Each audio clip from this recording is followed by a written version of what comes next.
Ladies and gentlemen, we are live and welcome to tonight's edition of another live commentary live stream for you guys on the channel, as it is the running of the Buckle Up South Carolina 200 at the Darlington Raceway for the NASCAR Craftsman Truck Series. It's the 9th race of the season. We have just 8 races left in the regular season as we're halfway home after last week's race at Kansas. Grant Enfinger, coming off a win, will be starting on the front row for today, trying to go for back-to-back for GMS Racing. And as far as tonight's race goes, we are going to have a lot of fun, I am sure. Be sure to like and subscribe for more daily NASCAR content, live commentary coverage on the weekly for the NASCAR season. We have the Truck, Xfinity, and Cup Series every single week on the channel. And here tonight, of course, the Truck Series. Tomorrow afternoon, I should say, we'll have Xfinity Series coverage and then Cup Series coverage on Sunday as well. Before we get through the starting lineup for the start of today's race, time to give you guys the command. You'll get to listen into that right now. Boss is a 6-time winner here in the Truck Series, 2-time Cup Series winner. He didn't qualify great, but keep your eye on Bubba Wallace. He will make his way to the front. He had a top 10 here in the Cup Series last year. I'm going to stick with my theme of our Truck Series regulars and talk about Nick Sanchez. Nick Sanchez led nearly every lap we raced on the mile and a half down at Texas. He's had a great season. He's a win waiting to happen. I think he gets it done today. And you know, Grant was talking about how people say race the racetrack. Well, this racetrack will bite you. I know he said he had to race other competitors, but this thing will reach out and bite you for sure. Well, and you mentioned Nick Sanchez. He got into the wall. You see it right there. Perfect timing, the right front. So I'm sure we will see a lot of that tonight. Let's go trackside now for the command to fire engines. And now, race fans, here to say the most famous words in motorsports, please welcome the Director of the South Carolina Department of Public Safety, Robert G. Woods IV. Drivers, start your engines.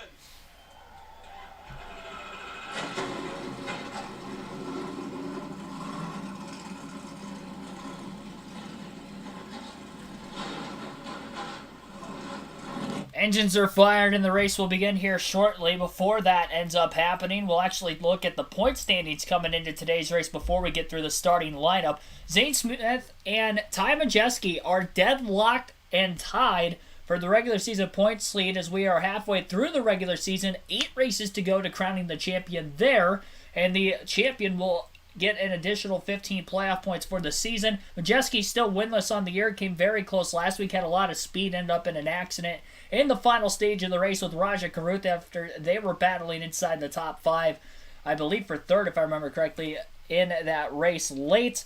Lost out on some points obviously with that, and is now sitting again tied with Zane Smith. Now Smith does have 2 wins on the year. He's already locked into the playoffs. As of right now, Majeski's 130 points to the good, so should be a lock for the playoffs pretty much all things considered, unless he has a catastrophic fall from grace over these final 8 races of the regular season. Ben Rhodes is also pretty good right now. He's 89 points to the good, and he is 41 back of both Smith and Majeski for the regular season title. Corey Heim with 1 win is locked into the playoffs, as well as Grant Enfinger and Christian Eckes. 7th in the regular season standings is Matt Crafton. Remember, only 10 drivers qualify for the Truck Series playoffs. Crafton is 42 points to the good coming into tonight's race at Darlington. Tanner Gray is 8th in points. He is 27 points to the good. Nick Sanchez, who starts on the pole tonight, is 12 points to the good, and he is the final driver above the cutoff line because Carson Hocevar is actually below 10th in points with a win this year. He is the only other driver that is locked in virtue of a win. As we have 5 different winners so far this year, so still 5 spots open in these final 8 races. Sanchez 12 points ahead of Matt DiBenedetto, Chase Purdy minus 18, Stuart Friesen minus 21, and Jake Garcia minus 24 are all the drivers that are on the bubble coming into this race today, and a lot of those drivers on the bubble have very good starting positions. Speaking of which, we'll go through the starting lineup right now as well. Corey Heim will be on the pole here for tonight's race, one of only 2 Toyotas to start inside the top 10. His win came at Martinsville just a few weeks ago. Grant Enfinger, as mentioned already, on the outside of the front row and coming off a win last week at Kansas. Nick Sanchez and Christian Eckes will be in row 2 for this one. Mentioned Sanchez is on the pole. He is not. He starts 3rd in this race here today. Last time he did start on the pole, though, back at Texas, he led over 150 laps We'll see if he can have a similar dominating performance today, but only get the win this time around. Christian Eckes, with 1 win on the season, came in Atlanta on a super speedway. We'll start on the outside of row number 2. Jake Garcia and Stuart Friesen will be in row 3, both looking for the first wins, and both sitting just below the cutoff line on points right now. Matt DiBenedetto and William Byron will be in row 4. Byron making the start for Kyle Busch Motorsports in the 51 truck today. One of few starts he'll be making in the truck series this season, and Matt DiBenedetto is outside the cutoff line coming into today's race as well. Needed a solid points day. Ty Majeski and Chase Purdy will be in row number 5 for this one, rounding out the top 10 for the starting spots. Chase Purdy just below the cutoff line as well, and Ty Majeski tied for the regular season points lead. Tanner Gray and Taylor Gray, both the Gray brothers, will be on row number 6. Raja Caruth, Ben Rhodes in row 7. Caruth, one of his better runs in his truck career last week at Kansas, looking to make the checkered flag today. And Ben Rhodes had a top 5 in that race. Still winless on the year with ThorSport Racing. Bubba Wallace and Ross Chastain, a couple more Cup regulars in the field, will be back in row number 8 for this one. The one truck for Tricon Garage is where Wallace will be racing, and Chastain again in a Nice Motorsport truck, as he has ran a few times already this year. Tyler Ankrum and Carson Hocevar will be in row number 9. Hocevar starting fairly deep in the field. Had that win at Texas a few weeks ago. Matt Crafton and Daniel Dye will be back in row 10. Crafton's got his work cut out for him today, as he is still looking for his first win since Kansas a couple of seasons ago. Parker Kligerman will be making a start in the 75 truck again this weekend. He'll be on the inside of row 11. Defending series champion and 2-time winner this season, Zane Smith, will be on the outside. Smith's wins at Daytona and Coda. Timmy Hill and Caden Honeycutt will be in row number 12 for this one. Dean Thompson, Haley Deegan in row 13. Thompson's had some great trucks the last few weeks, on 1.5 miles at least. We'll see if they'll have similar speed here on another intermediate track today. Johnny Sauter going to be making another start in the 04 truck this weekend. He'll be on the inside of row number 14, his second start of the year. Brendan Poole to his outside. Corey LaJoy and Wallace Allen will be in row 15. LaJoy, another Cup regular in the field today. And then in row 16 behind them will be Dawson Cram and Ryan Vargas. Spencer Boyd and Brett Holmes in row 17. Row 18 rounding out the 36 truck field will be Chris Wright and Colby Howard. So we have 4 Cup Series regulars in the field today. We'll be on the lookout for all of them. 4 separate teams fielding those trucks as well. You like this Darlington racetrack? Tell the people at home how much fun this can be. Yeah, it's going to be awesome. I mean, the trucks around Talking here, to William Byron right now. Off guard. Just the difference in the truck and the Cup car in practice. They're just kind of getting acclimated to that again. But, yeah, having fun. It's great to be back with the 51 group and all the KBM guys. So it'll be the last night these guys get after it. Well, let's talk about something that's not racing. You had a great golf tournament, raised a lot of money for a great cause this week. Yeah, we really enjoyed that. It's cool to have us y'all out there. Yeah, played a little bit of golf. It was awesome conditions and good to raise a lot of money for Big Brothers Big Sisters. So about $250,000. So really awesome to give back to them, something that's close to me. All right, buddy, have some fun out there. Thanks, guys. Have fun. Willie B is a pretty good golfer from what Oh, I he is a understand. good golfer. He is very good. Let's get final stories to watch for tonight. Here's Amanda. In the number 1 Tricon Toyota, behind the wheel will be Bubba Wallace, who returns to the series. It's actually his 50th career start in trucks here, but his first time racing trucks at Darlington, and he said, well, be it a car, a truck, whatever, I'll do anything to get seat time here at the Lady in Black. Bubba's going to start in that 15 position, and right next to him, a man that's been garnering a lot of attention this week, Ross Chastain. Josh? Well, Amanda, this track could be tough on veterans, so imagine what it's like for a rookie, especially one that's never been here before. But the good thing for Jake Garcia in the 35 truck is he's outdone expectations every step of the way so far this season. 4 top 10s, and he's already knocking on the door of a playoff spot, and that's with missing the first race at Daytona. He said the most important thing for him tonight is to learn this track, and if he can do that, he has a shot at another top 10 finish, and who knows, guys, maybe even a win. I know you really like that young man. 18 years. Didn't realize Jake Garcia missed the first race of the year at Daytona and is still in the hunt for the playoffs as of halfway through the regular season. We'll see if he can keep that hunt alive today. 4 top 10s on the year through his first 7 career truck starts for the 18-year-old. Terry Lewis, Mike George, Regine Huddleston And I think that's it. Billy Kramer also, welcome into the stream. You guys are the first down in the chat below. Be sure to like and subscribe for more daily NASCAR content if you haven't already. First of 3 races this weekend for live commentary scheduling. All 3 series will be at Darlington as well. No standalone events this weekend.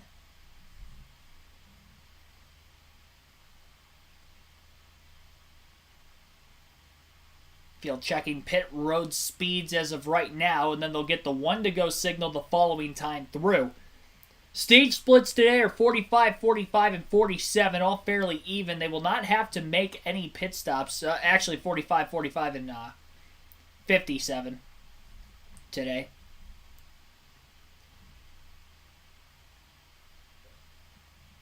But they will not have to pit under green flag conditions for fuel.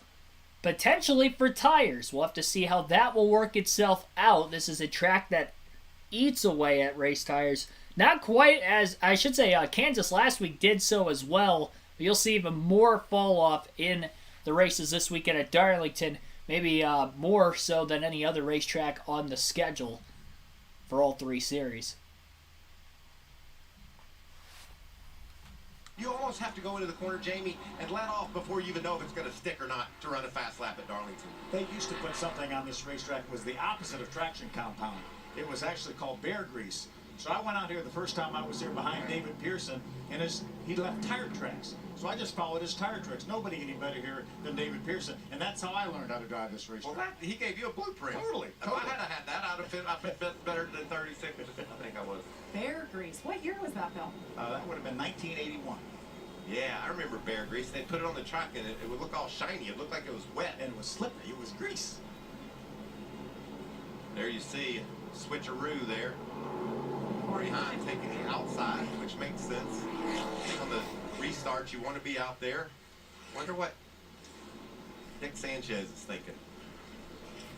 Fast truck, be smart with it. Doesn't matter if we're leading lap 1 or if we're 12th lap 1. Don't panic, put ourselves in good position all night. Make good decisions. Just stay focused out the front. Everybody take care of their job. We'll be fine tonight. Sure. A little bit of a pep talk there from the young man. There's the man. Mario. No pressure at all, Nick. None at all. Mario's here. He's going to go up the booth and talk about you. One of the greatest drivers in the history of motorsports. And just a spirit and a special person to get to hang around with. Won the Daytona 500 in 1967. 2 years later, went up and won the Indianapolis 500. Formula One world champion. I can't wait to talk to him about memories. I mean, we're throwing it back. It's the perfect place. Wow. Rowdy Fan 8, NASCAR Vintage 17, also welcome into the stream here. They will be going green this time by. Field is working their way off turn 4, so the pace truck will just be pulling onto pit road. You heard from Michael Waltrip. Corey Heim has elected the outside lane for the start of today's race. That will more than likely be the preferred lane for the front row on the restarts today. Starter waving the green flag, and we are racing first of 3 times this weekend at the Lady in Black in Darlington. Let the throwback weekend begin. Nick Sanchez all over the back of the 23 truck of Grant Enfinger in front of him as the field works their way into 1 and 2. Enfinger was sliding the rear tires on the restart as he was trying to get through the gears, and already 3 wide through 1 and 2 goes Matt DiBenedetto on the inside for dropping back out of line behind both Jake Garcia and it looked like Chase Purdy as well. And it was Purdy, and he was battling with. Corey Heim will hold the lead through 3 and 4 and lead the opening lap of the race today. 19 truck of Christian Eckes right behind him in second as he got out in front of Grant Enfinger as well before Enfinger cycled in the 3rd place position behind them. Single file through the top 5 right now. William Byron trying to pull down to the inside in the center of the corner to get by Stuart Friesen. Couldn't do so. He's about a half a lane lower but couldn't get alongside the 52 truck. Eckes gained a little bit of ground through 1 and 2, but he is not going to have an opportunity to challenge for the lead because Enfinger will get underneath the 19 instead. Can't get it to stick down on the bottom. The 19 gets the run off of 4, holds on to second, and Enfinger now going to have to try to hold off Friesen from behind into turn 1. Cuts to the bottom, will be able to do that. Enfinger already about 3 truck lengths behind Eckes after that failed pass attempt in the last corner. First 2 laps have now been led by Corey Heim. Top 5 through the first couple laps after the cycling to the start of the race. Corey Heim in the race lead. Christian Eckes in second. Grant Enfinger is third. Stuart Friesen 4th. And William Byron is 5th. all within a second of the race lead still.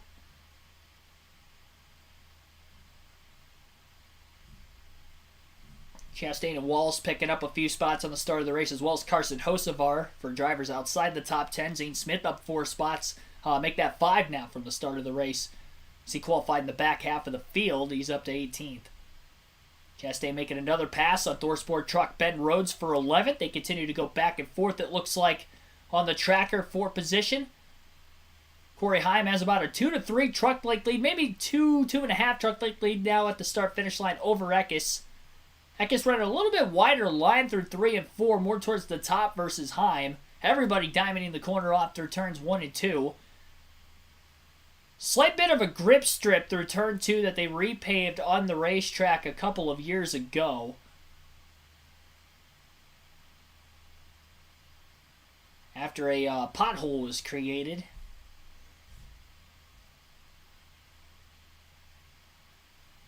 Didn't want to repave the entire racetrack quite yet. Drivers really liking the slick track conditions with how bumpy this older Darlington surface is. It was last repaved, I believe, 2007. Was the first race on the repaved Darlington Raceway, so this track is, as far as the asphalt goes, about 16 years old. 15 to 16 years old. Enfinger closing the gap back up on Eckes, who hasn't been able to keep up with Corey Heim the last couple of laps. Heim has been a little quicker. Of course, the 11 truck has the clean air advantage as well. William Byron has moved up to the outside lane through 1 and 2, trying a different lane to pull up into some clean air, try something different. He slipped up a little too far wide, though, and ended up losing a little bit of ground on the 2 trucks in front of him. Eckes to the bottom of the track through 3 and 4. He comes off the wall this time, but can't quite get underneath the 11, who gets the drive off on the outside lane as they swapped lanes that time through 3 and 4. Behind holds on to the lead still. Lap number 8 already out of 147 today. 200-mile race around this 1 1/3 mile oval.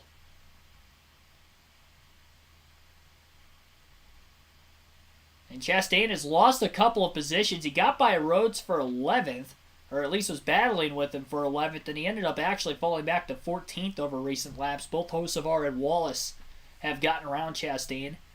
Wallace now getting by Hocevar for 12th place on the racetrack. Anthony Ramirez Perez, thanks for tuning in. First time seeing a NASCAR race. Awesome, man. Hopefully you enjoy. This is definitely a good track to watch your first NASCAR race at. Whether it's in real life or on TV. One of the best out there. Always puts on some classic races. It seems like at least in one of the 3 series every year. Xfinity Series has had some great races there the last 3 or 4 years, and I'm sure tomorrow afternoon's race will be can't miss. So we'll bring you the coverage for that one at 1:30 p.m. Eastern Standard Time. As far as tonight's race goes, though, not a lot of changing for position going on right now at the top half of the field, although just before the commercial break that Fox is on right now, William Byron had passed Stuart Friesen for 4th finally. He's still about a 2.5 though, off the race lead. Corey Heim has led the first 11 laps of today's race now, as he has a 4/10 of a second lead over Christian Eckes, who is in 2nd place. Grant Enfinger is in 3rd, William Byron 4th, Stuart Friesen is 5th, Nick Sanchez is in 6th, Matt DiBenedetto in 7th, Chase Purdy in 8th, Jake Garcia 9th, Taylor Gray is 10th, Bubba Wallace in 11th, Carson Hocevar is 12th, Ross Chastain at 13th, Ben Rhodes is 14th, Rajah Caruth 15th. 16th is Matt Crafton, Zane Smith at 17th, Tanner Gray in 18th, Parker Kligerman 19th, Tyler Ankrum is 20th. Timmy Hill at 21st, Daniel Dye 22nd, Dean Thompson 23rd, Caden Honeycutt 24th, Tom Majeski 25th, Wallace Allen 26th, Corey LaJoy 27th, Colby Howard 28th, 29th is Johnny Sutter, Brendan Poole is 30th. Haley Deegan is in 31st, 32nd is Ryan Vargas, Dawson Cram 33rd, Spencer Boyd in 34th, Brett Holmes 35th, and Chris Wright will round out the 36 truck field right now. Just about 6 minutes into the race, 12 laps complete out of, again, 147. the scheduled distance for today's 200-mile race for the Buckle Up South Carolina 200 at Darlington Raceway. You're listening live on KRC. We'll take our first ad break of the race while they're under the commercial. When we come back, more Stage 1 action will continue.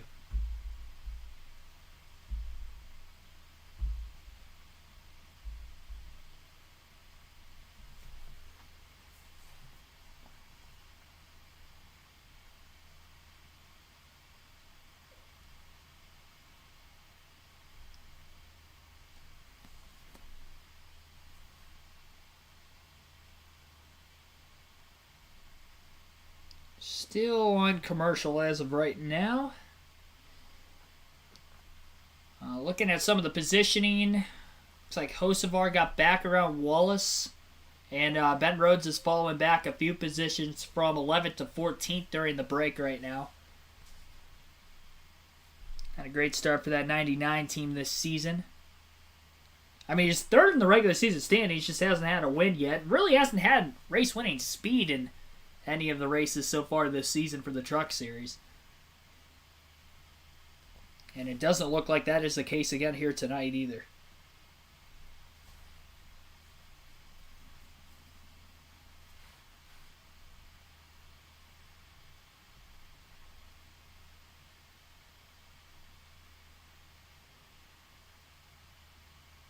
Philip Moore, welcome into the stream also. Eck is still within about 0.4 of a second, though. Third on back has started to fade a bit. William Byron is trying to work over Grant Enfinger for third place on track, but they're about 2.5 seconds nearly off the lead.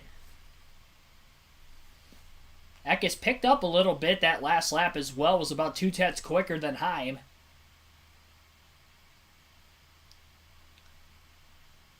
It's all about long run speed, though, at Darlington, with this track eating tires away over the course of the run. Showing a replay of during that commercial break, Byron had gotten underneath of Enfinger off of turn 2. Got really loose, though, and was not able to complete the pass. Did a great job of not making contact with the 23 when he was as far sideways as he was. Didn't lose too much track position, stayed with him. And it looks like he has made a pass for position now, as Byron moves up to that third place spot. Some smoke pouring out of the back of the 75 truck of Parker Kligerman in the back half of the field right now. He is currently 18th.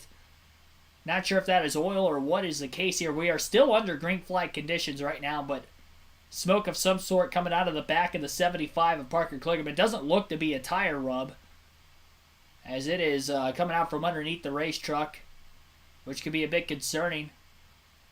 Kligerman, in a part-time schedule last year, won a race in that 75 truck at Mid-Ohio. He is running full-time in the Xfinity Series for points, and on a part-time basis again in the Truck Series with that same team this year. Again, Eckes a bit quicker the last lap than Heim. He is now pulled within about a car length and a half behind Heim into turns 1 and 2 this last time. William Byron, after taking over third place, is running similar lap times as the leaders, but because he's already 2.8 seconds back, it's going to be tough to try to run down the top two unless they get to racing side by side. Kligerman's still at speed and actually just passed Zane Smith for 17th on the track despite the smoke coming out of the back of the truck, so not sure exactly what it is, but doesn't seem to be hurting the 75 truck at all, and we'll see if he can make it to the end of stage 1. Again, 45 laps scheduled for the first 2 stages today. And we are 20 laps in so far, so just shy of the halfway mark in the stage. Frank Powers, thanks for tuning into the stream as well. Byron has picked up 5 positions from the start of the race today, qualified in 8th, most spots gained of any driver inside the top 10 currently. Carson Hocevar's just cracked the top 10 as well, as he has just recently passed Taylor Gray after starting in 18th place, so Hocevar up 8 spots already. In the 42 truck,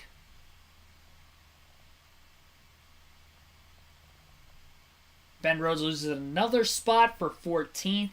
Raja Karuth has gotten around him. A lot of smoke coming out of Brennan Poole's number 46 race truck. He has pulled that vehicle onto pit road. A lot of damage to the front of it as well. Might have a radiator blowout because there's a lot of damage. And I'm not sure if that is what is causing the smoke, but whatever the case is, Poole has made his way into the pits. He was top 10 in practice for the Xfinity Series earlier today, the number 6 for JD Motorsports. But as far as this race here tonight goes, tough break for Brendan Poole. Will be the first to retire. Heim is working into lap traffic right now, trying to get by the 0-2. Running the classic Haviline throwback scheme. Staying to the bottom to let the leaders go to the outside. Eckes is still all over the back of the 11. And now that Heim is having to deal with lap traffic, it could be an opportunity for Eckes to try to strike and take over the lead. Heim with a Red Horse Racing throwback scheme today.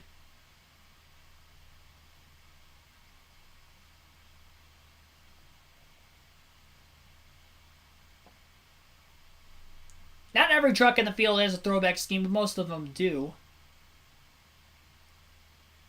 I've noticed the ThorSport trucks don't really have one, and then the GMS trucks don't really have the throwback schemes either.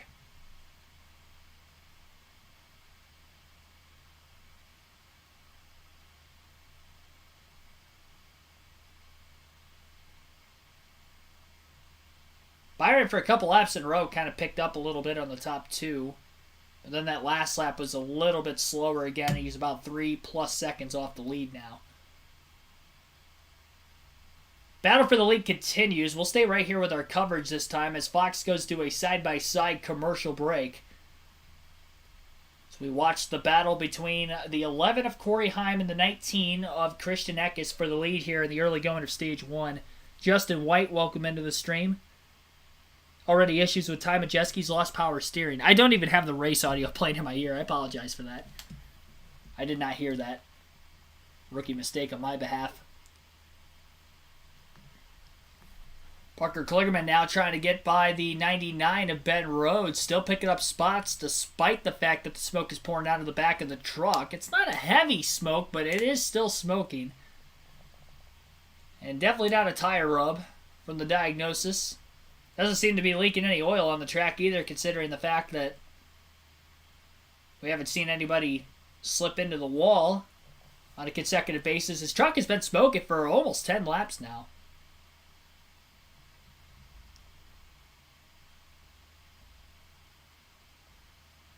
YRAC Kaz, thanks for tuning in. And yeah, Byron trying to go for the 100th win in Kyle Busch Motorsports history in the NASCAR Craftsman Truck Series tonight. Side by side for the lead down the backstretch. Big block by Heim, but he couldn't block the 19 in time. Eckes throws it off into 3 and 4, sliding up the hill, and is clear as Heim slides almost up into the outside wall. Christian Eckes to the lead for the first time today with 18 laps to go in Stage 1. First 26 were led by Corey Heim. Lap 27 led by the 19 of Eckes. Got caught up behind a lap truck, and Eckes was able to pounce immediately.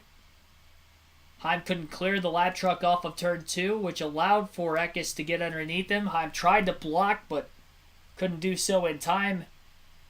Sharp angle going into turn 3 before the pass was completed by Christian Eckes. Still battling through trucks just past the 04. Eckes did. Heim did not. He got caught up behind Sauter in the 04. Lost a little bit of ground to Eckes, and Eckes is now out to about a 0.6 of a second lead. Byron's closed the gap down from 3.3 off the lead to 2.4 as lap traffic is picked up around the top 2. It was the 32 truck that kind of got in the way of Heim off the exit of turn 2. Such a narrow racetrack, probably the most difficult to make passes on lap vehicles. And definitely costed Corey Heim there, but that's just a product of racing here at Darlington.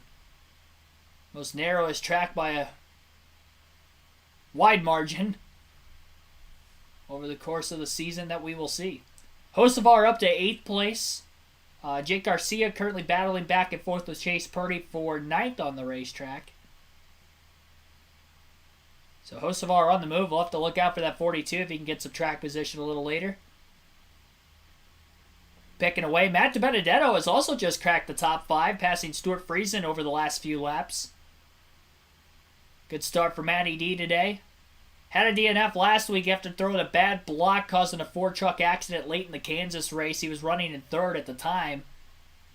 And that had actually dropped him a little further below the cutoff line in the playoff battle, but looking to try to strike back in the points here today. Onto a sign, so it looks great. It's a throwback to Herschel McGriff. Yeah, Hall of Famer Herschel McGriff. He lived in Oregon. He drove that car from Oregon to Mexico doing the Pan American race, and then drove it back home.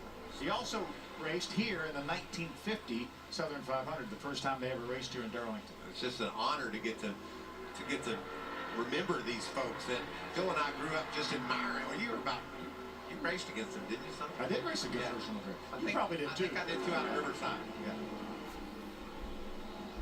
What a thrill for the families and getting to see these paint schemes, see the younger generation, right? Paying homage and respect to those who came before them.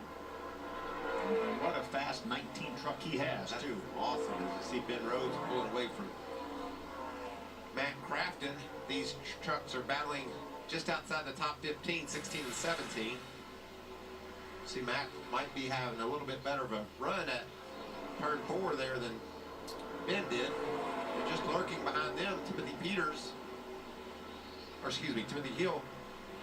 Timmy Hill having a nice run, and Ted Musgrave Timothy Peters. From the old Ultra Motorsports days. That truck just reminds you exactly of Ted Musgrave, doesn't it? This is a great run for Timmy Hill right here. Running up in front of Zane Smith and right behind Matt Crafton. How about that for Timmy Hill? See the different lane choices there. Ben Rhodes, the only former winner here at Darlington in the field. He's going to get that spot way down on the bottom. There's the Bama Buggies. Chase Purdy, wonder what he said. He's running well.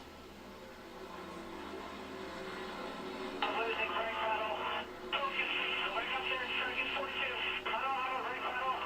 I'm pulling brake pedal. Do about to cancel the gas. Did you not understand me? I don't have any brakes. He went a little octave higher when he told me the second time he didn't have any brake pedal. Go past him anyway. Well, when you're standing on the roof telling the driver to do something. That's not how this works. But he's doing a nice job inside the top 10. A lot of speed from Chase lately. Yeah, qualified 10th. Got that great runner-up finish at Texas. Oh, Matty D. Yeah, Matty D's on the gas. Gets around Enfinger into the 4th spot. I thought this would be a really good racetrack for Matt DiBenedetto, that Brackley truck. A lot of experience here in the Cup Series. Matt, such a good race car driver, really showing what they're capable of right now. Matt DiBenedetto, a lot of experience here in Cup, 10 starts, but you know, just like every track, he only has a couple at each track we go to in a truck. Amanda, what do you have? Well, we have the throwbacks on the trucks tonight, but we also have Goodyear participating in the throwback weekend. You guys have looked at those tires. I'm going to give you a better look at it. You'll see this wing foot design. This was designed in 1898, 125 years old. You'll see this tire racing in the Truck Series tonight, Xfinity as well as Cup this weekend. And oh, just throw in another bonus for the weekend. The wing foot tube leap is providing us aerials all weekend long. It is a crew based out of Florida, and it is named the Wingfoot 2. So neat to see that, and that bond has never run in NASCAR, but that was their first bond from 125 years ago. So happy birthday to Goodyear, and NASCAR celebrating their 75th. You know what was beautiful about those tires? They're all brand new. Yes. One of those tires sitting there was brand spanking new. And every one of these drivers wants to have a set of those right now. Good move by Carson Hocevar to grab that spot from Stuart Friesen. That moves Carson up to the 6th spot. Carson doing double duty here. We're going to run the Xfinity race as well tomorrow for Spire Motorsports. Carson Hocevar up 12 spots, doing a nice job. He has his mom riding on the door. Happy Mother's Day to all the mothers this weekend, but he's got Amy Hocevar riding along with him. And that's a beautiful Dale Jarrett throwback paint scheme of that UPS car that Dale was so successful with. One of the partners for Worldwide Express, so it's really a nice synergy there. You see how far off the road he was to make that pass coming into turn 1? Beautiful truck. These throwbacks are so much fun. About 2.5 seconds now, Jamie. We're off what the fastest lap some of these trucks ran. Bubba's cracking the top 10, getting to the inside of Jake Garcia. Jake's going to try to battle back. We talked about how the experience of these drivers will show up, especially, I think, the farther we get into a run, that's when it's really going to show up. Bubba's doing that right now, trying to break into the top 10, and hasn't. That number 1 truck just looks so good. Paint scheme, it just pops. Another one of the Red Horse throwbacks from Tricon Garage. That's a tribute to Buckshot Jones on the 35. Yeah, Jake Garcia. Jake. With the same sponsor, Crown Fiber, on that truck. How neat is that? Jake Garcia having another good night. Look at Bubba wrapping that bottom. Have that truck way down low off turn 4 and making it work, pulling away from the 35. So Christian Eckes continues to lead. Corey Heim behind him. William Byron and Matt DiBenedetto. Grant Enfinger slipped back to 5th. Matt DiBenedetto had the fastest lap on the racetrack that last lap. Corey Heim's another one of those doing double duty. He'll run the Xfinity Series race tomorrow, so we're just starting to get into the hot races. So good test this weekend for these drivers. And by the way, Ross Chastain running the triple, running all 3 days this weekend. That's what I'm talking about. Did you do it, Mikey? I've done it before, yes. Is that Majeski passing Ben Rhodes with no power steering? Maybe it's intermittent.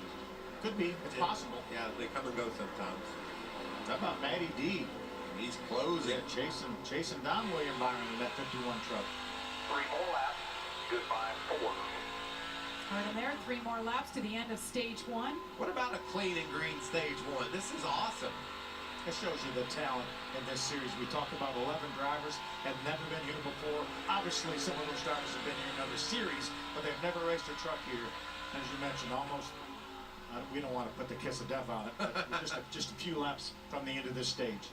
So the sun just officially set. How does this track change and make that transition from the start of the race to, say, 30, 45 minutes from now when it starts? I think it probably would be maybe a little bit more grip, but there's so little grip out here that I don't know how much it's going to change. Beautiful sunset there. There's great racing all over this racetrack, and we've covered all of it. Passes and battles. Looks like Willie B is going to have a little bit of company of Matty D. Maybe he can hold them off here with 2 to go in this stage. I like what you did there. That was fun to say. Good battle right here. Daniel Dimes leading that battle. This is right in front of our leader, Christian Eckes. All these drivers here desperately need to stay in front of that 19 truck to stay on this lead lap when the caution comes out here shortly. We're on the final lap of stage 1 right now. Race leader Christian Eckes working his way off of turn 2. Got a couple of lap trucks right in front of him that he is going to go 3 wide down to the bottom, and he's going to think better of it and back out of the gas. That was smart.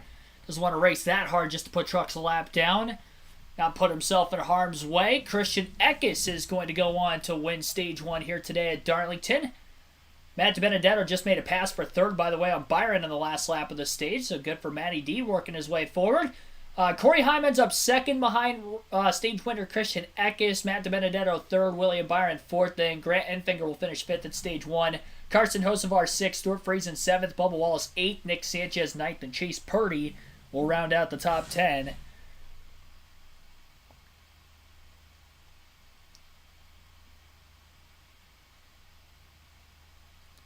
For Christian Eckes, this is his 4th stage win of the season.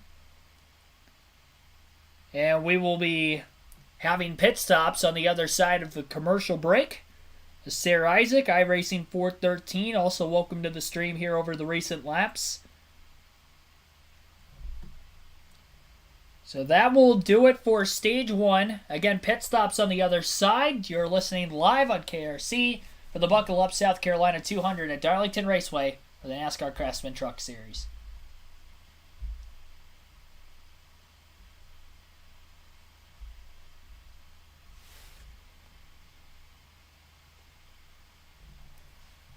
Stage 2 will also be 45 laps, and then 50 to make it to the end after that. 57, excuse me, to make it to the end in the final stage. But we didn't see any pit stops under green flag conditions. Nobody wanted to try that in this stage. So I'd imagine stage 2 will be the same as far as the pit strategy standpoint goes, as long as we stay green all the way to the end of the stage, which we did have a green flag start in this one. No cautions for incident thus far. Great job by these drivers, racing clean. At Darlington, nonetheless. So the truck's moving around a ton on those 45 lap older tires by the end of the run. Parker Kligerman with the smoking race truck got up to 11th right before the end of the stage. Got by Jake Garcia in the final lap as well. Timmy Hill in 16th. Great run for that 56 team. Zane Smith 24th rather at the end of the stage. Ty Majeski and Ben Rhodes 26-27. Ben Rhodes dropped from about 11th at one point in that stage back to 27th. He was the first truck a lap down when the caution flag came out. So Ben Rhodes will be getting the free pass during the stage 1 break. So he'll be back on the lead lap, but everybody from 28th on back will be a lap down still.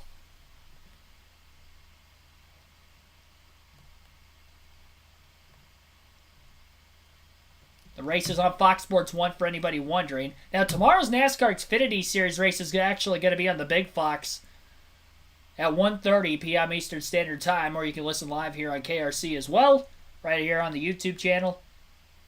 Cup Series race will be on Fox Sports 1 this weekend at Darlington.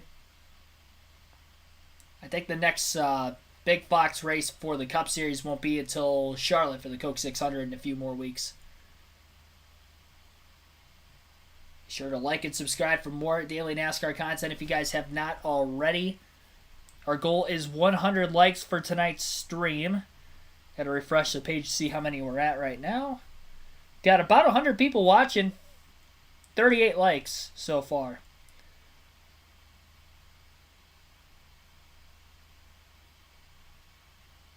Janos Peter, thanks for tuning in. Hopefully I said your name correctly. No, you got a couple of accents in there.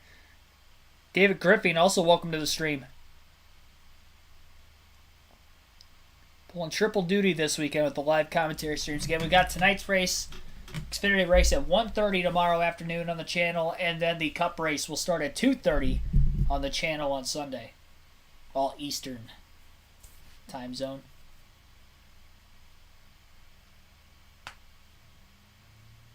Waiting for pit stops to take place here in the stage as they are coming back from the commercial break currently.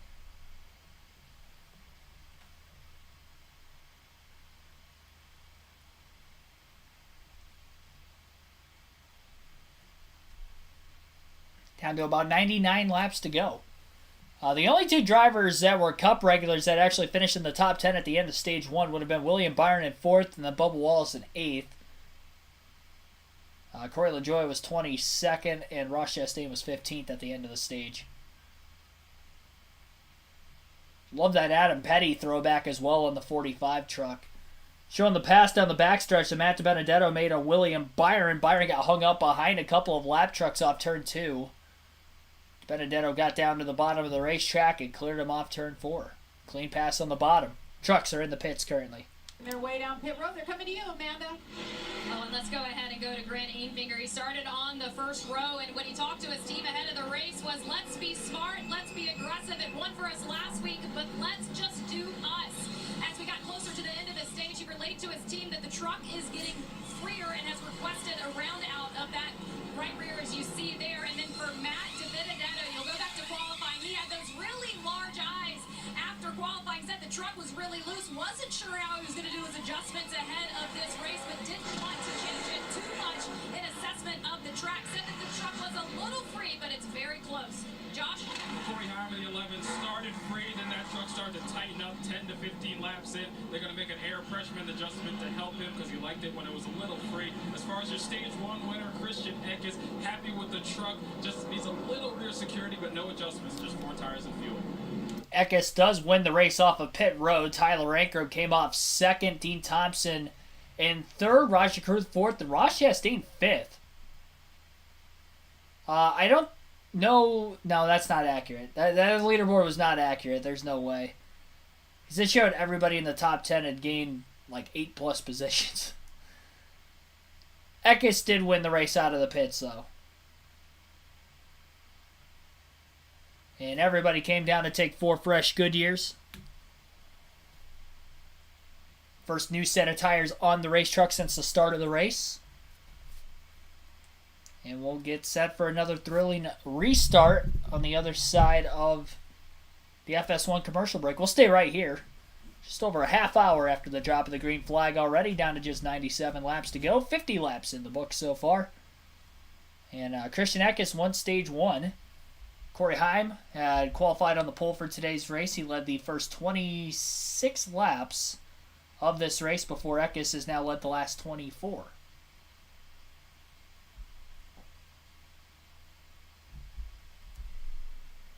God Rides a Harley, thanks for tuning in. Robert Goodrich, also welcome to the stream. Watching from Hungary, awesome. Call you Gra.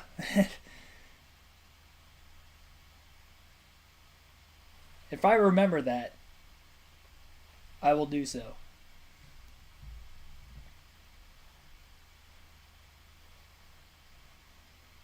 So again, 4th stage win of the year for Eckes. He's 82 points behind Zane Smith and Ty Majeski, who were tied for the regular season points lead coming into the day. Both Zane Smith and Majeski finished outside the top 20 at stage 1, as they are struggling with the race trucks. Majeski lost power steering in the stage, but then Zane Smith just hasn't looked fast at all. He qualified 22nd. Got up to about 14th, 15th at the start of the run, but then faded. Maybe used up those tires a little too early in the run, trying to pass as many trucks as he could, and he ended up biting himself on the long run as a result. So the race off of pit road behind Eckes was Heim, Byron, Hocevar, Sanchez Garcia. De Benedetto lost 4 spots on pit road. Bubba Wallace, Stuart Friesen, and Grant Enfinger. Enfinger lost a few spots in the pits as well. Timmy Hill, 12th place. At 50-16, gained about 6 spots on pit road. 6 or 7.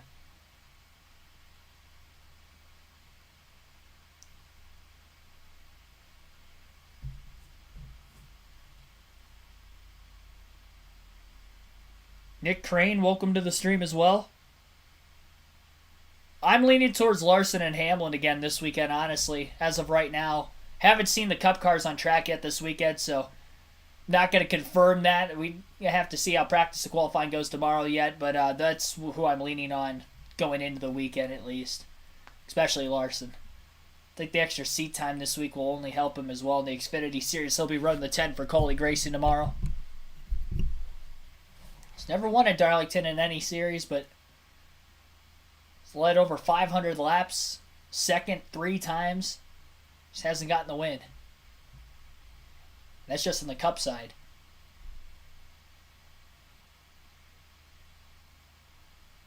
Mario Andretti in the Fox booth during the truck race. Who would have thought this was going to happen?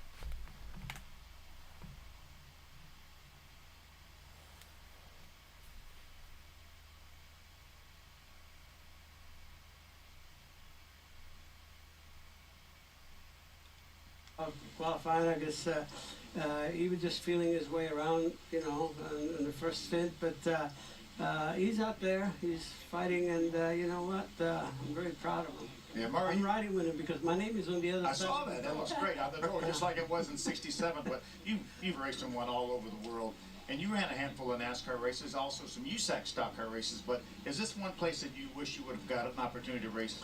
Phil, you're darn right. I mean, this is, you know, what makes man out of boys. You know, it's always been like that. You know, as much as they've done with the facility, but they never messed up with the racetrack, and that's a beautiful thing, because this is a special way to drive here. I mean, it's so, you know, I'm just happy to be here. I haven't been, you know, for a long, long time, and I'm enjoying the heck out of it. I wasn't quite old enough to remember a lot about the 1967 Daytona 500. Take me back to that day and what it meant for you to climb out of that car and get up on it and drink some champagne. Ask your brother. He knows too. Daryl kept saying, "Oh, you won because, you know, we knew you were going to wreck, you know, so we didn't want to get too close to you." Oh, I said, that trick worked. You know? You had them on their heels, huh? So, yeah, to answer your question, it was totally awesome, you know, obviously, great satisfaction. Can you imagine, you know, just winning at Daytona, you know, being on my second try there with the right team, obviously, you know, with the Holman and Moody team. And, you know, I had the car, you know, that Darrell drove that chassis after me, you know. And His first start ever in NASCAR, I think, was with that chassis. Yeah. That's awesome. Yeah, so, yeah. Let's go, Ray. Green flag back in the air, stage 2 underway. Eckes started on the outside but didn't take off very well. Corey Heim slings it to the bottom of the track and will clear Eckes for the lead in turns 1 and 2.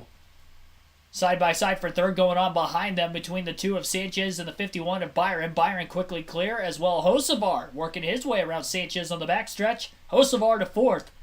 He was the biggest mover of any driver back in stage 1. Started 18th, got up to 6th before the end of the stage. I think you have to look out for that 42 truck. He's got some speed tonight.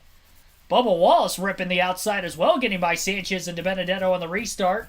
Through turns 3 and 4, he moves himself up to 6, and Jake Garcia in the top 5 for the first time today, following the stage 2 restart as well. DiBenedetto continuously going backwards. He did at the start of the race as well before working himself up to 3rd. Enfinger diving down to the bottom after DiBenedetto lost more momentum off turn 2. Friesen and Sanchez got by the 25 as well.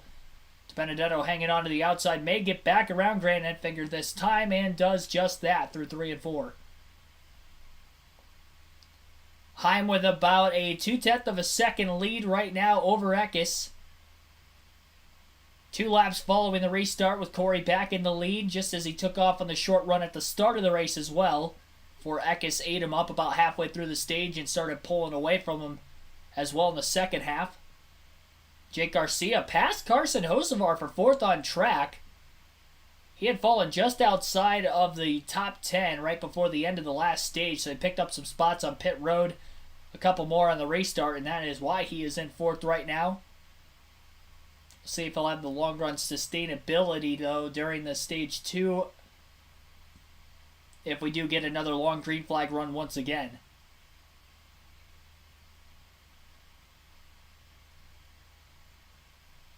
William Byron to the inside of Christian Eckes through turns 3 and 4. Couldn't quite stay alongside of him. Looked like Sanchez may have gotten into the back bumper of Matt DiBenedetto off of turn 4. Got him a little squirrely as Matty D makes the pass. Moving back into 7th place once again. Byron was so close to getting inside of Eckes off of turn 4. And then through turns 1 and 2, he lost a little bit of ground. Corey Heim out to about an 1/8 of a second lead already over the 19 and the 51 as they battle for P2.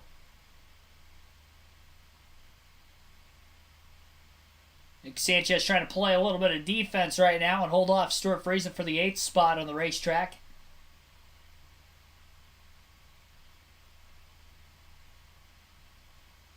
Ty Majeski also was on pit road a couple of times during the caution period, trying to fix the power steering issue that 98 team is dealing with right now.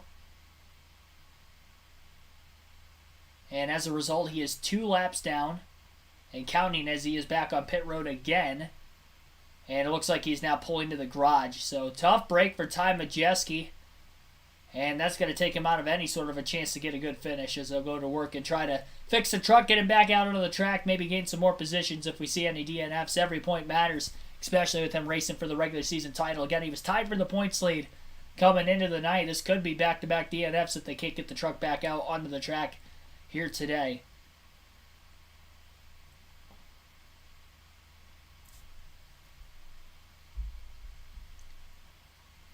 William Byron lost a little bit of ground the last lap to Christian Eckes, a couple laps ago, actually.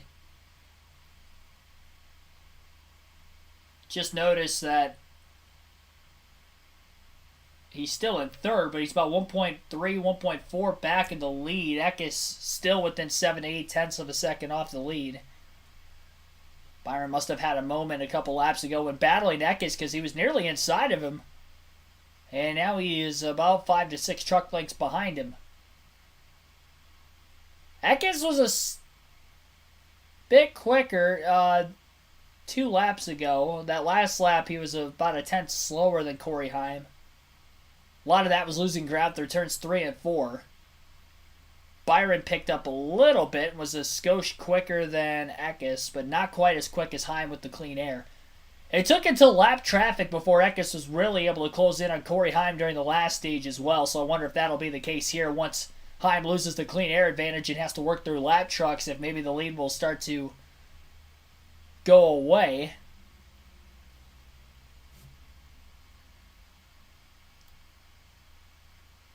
Love the commentary. Should be in the broadcast booth. Appreciate that comment. Hopefully one day.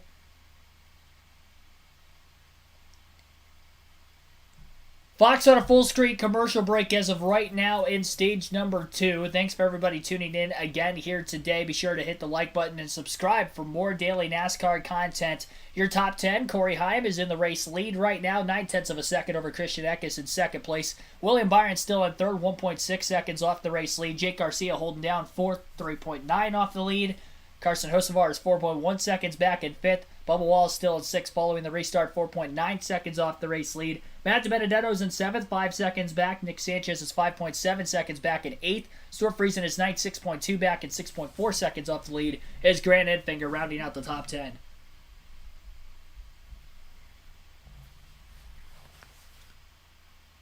We will take a quick break here. You're listening live on KRC to the Buckle Up South Carolina 200. The Darlington Raceway live on KRC.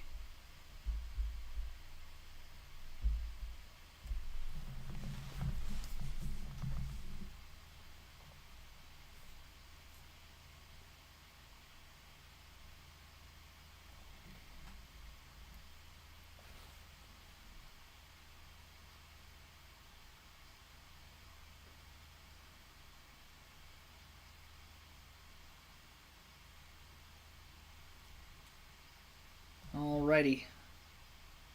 Waiting for FS1 to come back from the commercial break right now. We're almost halfway home. No cautions for incident in tonight's truck race at Darlington. 66 laps complete out of 147. Still 81 laps to go. About 43 minutes since the drop of the green flag. The only caution would have been the stage 1 break to this point. The long run speed and the ability to get through lap traffic better than any other driver in the field allowed for Christian Eckes to win stage 1 tonight. But Corey Heim has led the most laps after qualifying on the pole. Eckes started in the 4th place position. Quickly got to second off the initial start of the race on the outside of row 2, and he's been inside the top 2 ever since. And Jake Garcia on back for 4th on back, not able to keep any sort of pace at the top 3. There is over a 4-second gap separating Byron in 3rd from Garcia in 4th. Carson Hocevar starting to put the battle back to Garcia for the 4th place position as we speak. Matt DiBenedetto during the commercial break was able to pass Bubba Wallace for 6th on the racetrack.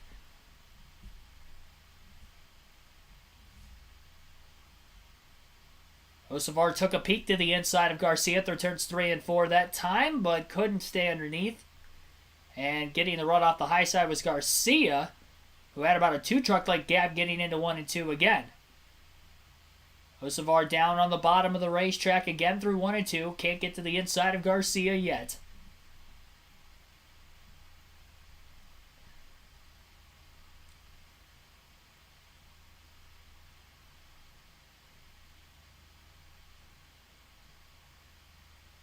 Garcia still holding down the 4th place position. 20 laps to go in stage 2. Going to enjoy that. I mean, he goes back and forth to single seaters and then stock cars, so he'll love Indy for sure. And it's wonderful to see that this exchange, you know, and these disciplines. I think you know, there was some of that going on way back when, you know, more IndyCar drivers coming to do some NASCAR, you know, like the Parnelli Jones and all that, which, you know, were quite successful. AJ, I mean, they raced the win, you know, and so it was healthy to have that and to see that now and then. And of course, only about, I think about 6 years ago when Kurt Busch came over to drove for Michael. Did a great job too, didn't he? Finished 6th, yeah. 6th in the 8500. Yeah. Got rookie of the race. I mean, he did incredible. You know, when you get there with a team that's established, you know you're going to have a good good basic setup. So that gives you confidence right out. And you know, Kurt's a good driver, you know, and he just caught on to that quite nicely. And I think he drove nice and steady, kept the pace, and had a great finish. You see here, this is Chase Purdy. He's had some speed lately. He stalled his engine on that last round of pit stops, Phil. Dropped all the way back outside the top 25, and so he's going to have a long battle tonight. Just any little mistake in these truck races, it's really hard to overcome. You know, you can overcome it on the first pit stop, but as you race forward, you've got to be perfect. You have to agree that track position here is king. So critical. I said, I told Nick, I said that if you get the opportunity for a slide job, I said, that usually works here. Yeah. That's probably the only way. Well, I would love to be a young driver and have Mario and Jenny telling me to use the old slide job on the competitions. That would be an honor. Well, he was driving for everything it was worth. Nick Sanchez in the two, quite loose though. He gave up some spots. Nick Sanchez eighth right now. He's still fighting that. There's a lot of trucks slipping aside. What about Timmy Hill? Phil, we talked about him earlier, up to the 12th position. He's driving that truck just like Ted Musgrave used to. Without a doubt, Tim was so good at this racetrack, one of his best racetracks. But Timmy is doing an outstanding job here. A little heated up for the lead. Hello. Bump for the lead. There's the old. Yeah. Corey was slow for some reason in that end of the racetrack. And I haven't seen him running quite that low. Maybe he's trying to do line, but it didn't work, whatever it was. Christian didn't really have anywhere to go. Look at that. So a little contact there as Corey Heim continues to lead Christian Eckes. William Byron is back there, and Carson Hocevar has found his way up into the fourth spot. Well, Phil, we had a little argument. You took the Cup Stars, and I took the truck regulars. So far, I'm looking like I know what I'm talking I've got about. the upper hand here, but I've got Willie coming. I've got Willie B coming here. He's tracking them, isn't he? Watch him work the steering wheel here.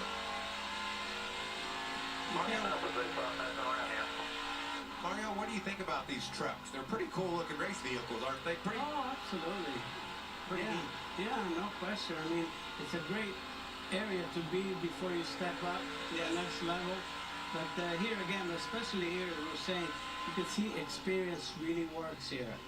You know, you can see some of the guys that have a little more experience there, obviously, and you know, like I'm watching Nick, and he's learning every lap. Yeah, holding his own, running eighth right now. Doing Yeah, a good he's job. in the top 10, so you know, it's pretty remarkable, quite honestly. Michael, this goes back to your point when you just said you're looking pretty good right now because, well, the regulars are out running our double dippers, our Cup guys. They're there. William Byron, the best in third. Yeah. I think that maybe Corey Haim's starting to hold up Christian Eckes a bit, and you can see what that's doing. Look at William Byron. He pulls in every lap, just closing in on that duo. Mario, did you enjoy your time in stock cars? Oh, of course. I mean, especially if you have a competitive car. I mean, you know, that's the joy of it all. No question. Yeah, I mean, you know, to be able to, you know, that my first experience in Daytona was with Smokey Unick, and he was experimenting with me. He wanted someone that didn't know anything about it because he was experimenting with setups. And I was like on a pogo stick on the thing. And I said, oh my God, these guys got to be heroes beyond my imagination to drive those things. And then when I got back, and in a Norman Moody car, and the thing, you know, I had a basic good setup to start with. Yeah. I said, oh, it is a race car. Well, speaking of race truck, Matt DiBenedetto off the pace. Amanda, what's going on? Yeah, you see him kind of living there, kind of unfortunate. He had made his way all the way up to the 6th position. He just said, I have no fuel. The team asked him to cycle the switch to see if that would help, but he's going to stay out one more lap and probably come in and assess the problem.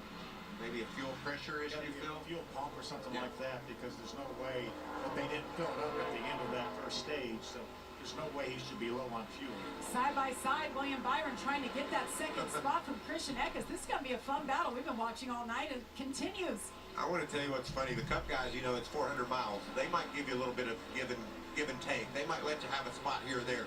These truckers, they're not going to give up Not at anything. all. And you can Not see at all. Willie B was all the way in there. He's like, come on, man, give me a break. Christian said, this is too good for me right now. I'm not letting you in anywhere.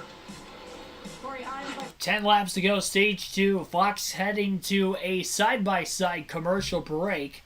There's a slight battle for the lead between Corey Heim and Christian Eckes. Eckes couldn't make the pass on Heim, and it has allowed William Byron to close in behind Eckes.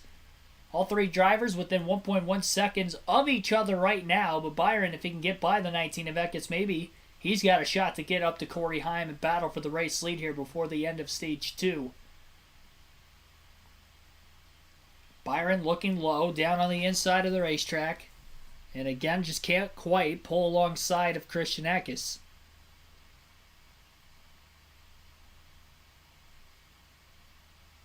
I put a poll up in the chat as well just a few laps ago to see who you think will win today's Truck Series race at Darlington. We will close this poll with 20 laps to go in the race.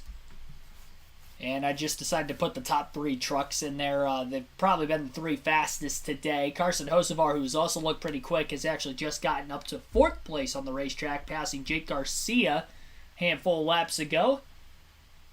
He's about 5 seconds off the race lead. Lap time-wise, he was actually a little bit quicker than the top 3 trucks that last lap. William Byron now making a pass for second on Christian Eckes. So Byron up to P2. He's 1.1 seconds off the race lead from Corey Heim, and we'll see if he can pick up. Eckes has already quickly fallen a second and a half off the lead. Byron was about 0.4 quicker than Corey Heim that last lap. He has picked up a ton, and he's already just 0.6 of a second off the race lead. Heim trying to get his 3rd stage win of the season. If he can win the stage and hold on, that'll be a playoff point that will carry over every round through the NASCAR Truck Series playoffs. Bubba Wallace battling rookie Jake Garcia for 5th on the racetrack. They're 9 seconds off the lead. Garcia doing a great job in his first career start at Darlington. And it's actually the first start at Darlington in the Truck Series for Bubba Wallace as well. Darlington was not on the truck schedule when he had ran full-time with KBM back in the early 2010s. Wallace to the inside, trying to side draft Garcia down the front stretch. Byron another 0.3 quicker than Heim the last lap, and he is now within about a truck length behind the 11 truck. Into turns 3 and 4 this time. Lapper towards the outside in the number 30. 5 laps to go now in stage 2 this time by. Byron all over the back of the 11 off of turn 4. Byron not racing for points in the Truck Series, but the 51 truck for the owner's title is already in the owner's playoffs, with Kyle Busch winning back at Las Vegas in just the 2nd race of the season. So if Byron does win the stage, there'll be another playoff point for the 51 truck to get further along the season. Heim did widen the gap out through turns 1 and 2, struggling with the lap truck. It does seem like Byron's a lot better in turns 3 and 4 than Corey Heim, and then 1 and 2, they're fairly equal. Sometimes Heim is faster than Byron, and sometimes Byron can beat the 11 as well. But 3 and 4 is really where Williams gaining this point in the run. Nick Sanchez going to lose a couple positions in one corner as both Grant Enfinger and the 17 truck of Taylor Gray will get around him for 8th and 9th. Sanchez all over the back of the 17. He got into him. Sanchez is sideways as well. I think both trucks kept it off the wall, but it did look as if, despite both trucks got sideways there, they're actually going to hang on to their positioning as well. Byron cuts to the inside for the race lead now on Corey Heim. Dive bombs down to the bottom of the track, slides up, almost makes contact with Heim. Heim lifted and let the 51 in, and William Byron is going to take over the race lead.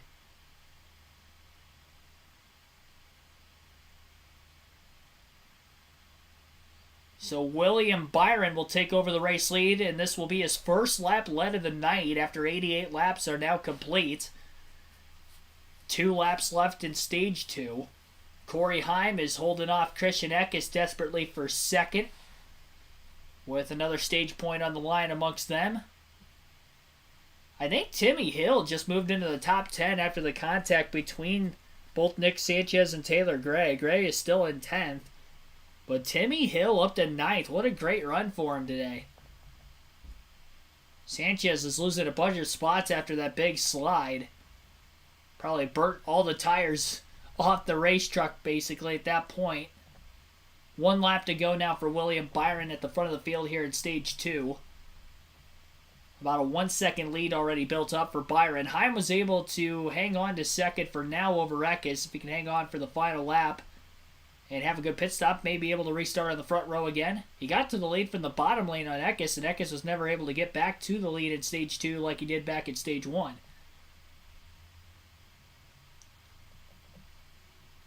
So William Byron going to win stage number 2 couple of lap trucks made contact off the exit of the last corner. Eckes side by side for second at the line. Almost got Corey Heim off of turn 4, but Heim, I believe, held on.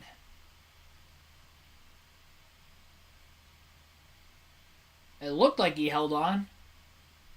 FS1's leaderboard is saying Eckes got him, but I thought Corey Heim beat Christian Eckes for second. Our scoring Tron has Corey Heim ahead, so I'm going to trust ours over Fox's. Sad to say. But William Byron is going to win Stage 2 tonight. Corey Heim will end up second in the stage. Christian Eckes a very close third. Carson Hocevar 4th. Bubba Wallace 5th. Jake Garcia 6th. Stuart Friesen 7th. Grant Enfinger 8th. Timmy Hill 9th. And Taylor Gray will round out the top 10 all receiving stage points in Stage 2.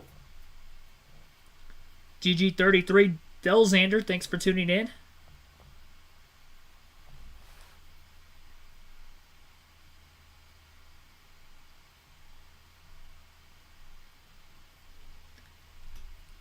There will be pit stops coming up here very shortly. FS1 head into a commercial break right now. When they come back, we will have pit stops on the other side.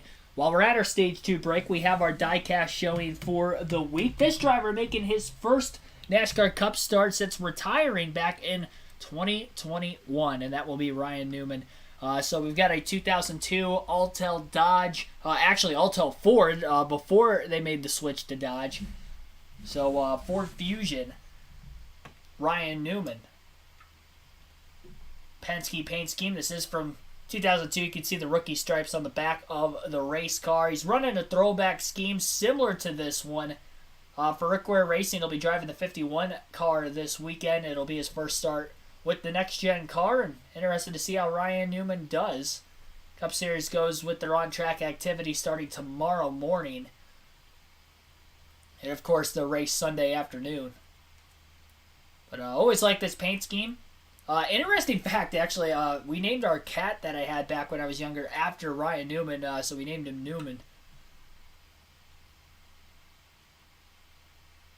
So he was one of my favorite drivers, I'd say, growing up. I don't know why we named our cat after Ryan Newman, but that was the driver we named him after. But I love this paint scheme. And not just because my favorite driver now drives the number 12. I have always liked this, though. So that's our diecast showing here for the end of Stage 2 tonight. And I have two throwback paint schemes to show for the rest of the race weekend. The only two NASCAR throwback schemes that I have. Throwback schemes meaning from Darlington. Of course, that scheme is being ran of a throwback this weekend with Ryan Newman, but that is the actual car itself. Yeah, Timmy Hill's doing a great job tonight. Top 10. I didn't think he had that kind of speed in him today. Or at all. I mean, he was moving forward in Stage 1. I think he got up to about 15th, I think, at the end of the stage and picked off a few more. And I don't think that team is going to be very good on pit road, though. I think he might lose positions. You usually see with the very, very small teams in the Truck and the Xfinity Series that when they have good runs, they're not quite as quick as the bigger teams are when it comes to pit stops, so they may lose some spots there. We'll see just to make sure. You're just tuning in for the first time wondering what has happened in today's race. We have not had a caution for incident. We are under the Stage 2 break right now. William Byron is just one Stage 2. Corey Heim started on the pole. He's led the most laps today with 61 laps led. And then Christian Eckes, who has led 26 laps today, won Stage 1. So Eckes and Byron split the stages. And they have finished 1, 2, 3 in each of the first two stages today. Alternating order amongst those two stages. About an hour into the race so far. 54 laps to go. 93 laps complete out of 147. 200-mile race as far as the scheduled distance. And Stage 3 is about to pick up as we'll have pit stops here very shortly. I believe pit road will be open this time as Byron will lead the field in. Here are the reports.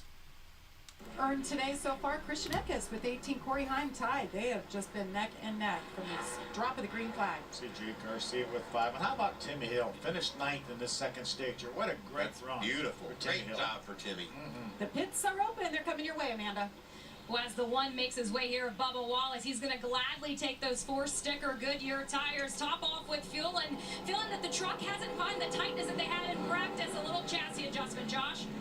Well, similar issue for Corey Heim in the 11 at stage 1. He fired off a tick free, then got tight towards the end of that run. As far as the 51 of William Byron, no adjustments needed for him. Just a little bit tight, but otherwise happy with that truck. And then for the 19 of Christian Eckes, he said the balance is okay. Just heated up those tires just a little too much. He said, if anything, just make me a little bit freer, but don't get crazy with the adjustment. And no mistakes. Got to be tight on pit road. Watch this battle off of pit road here. Corey Heim wins the race out of the pits. Gains 2 spots. Actually, 1 spot because he was second at the end of the stage. Christian Eckes comes off second. William Byron, who won the last stage, ends up losing 2 spots on pit road. He'll be 3rd place on the restart. I'd imagine he'll probably take the outside of row 2. Byron had stalled his race truck out when he tried to leave his pit box. That's why he lost the 2 positions on pit road. It was not on the pit crew. Pit crew did a great job, fast stop, but Byron stalled the race truck when trying to leave the box in to give him a little bit of a push start before he was able to get going again.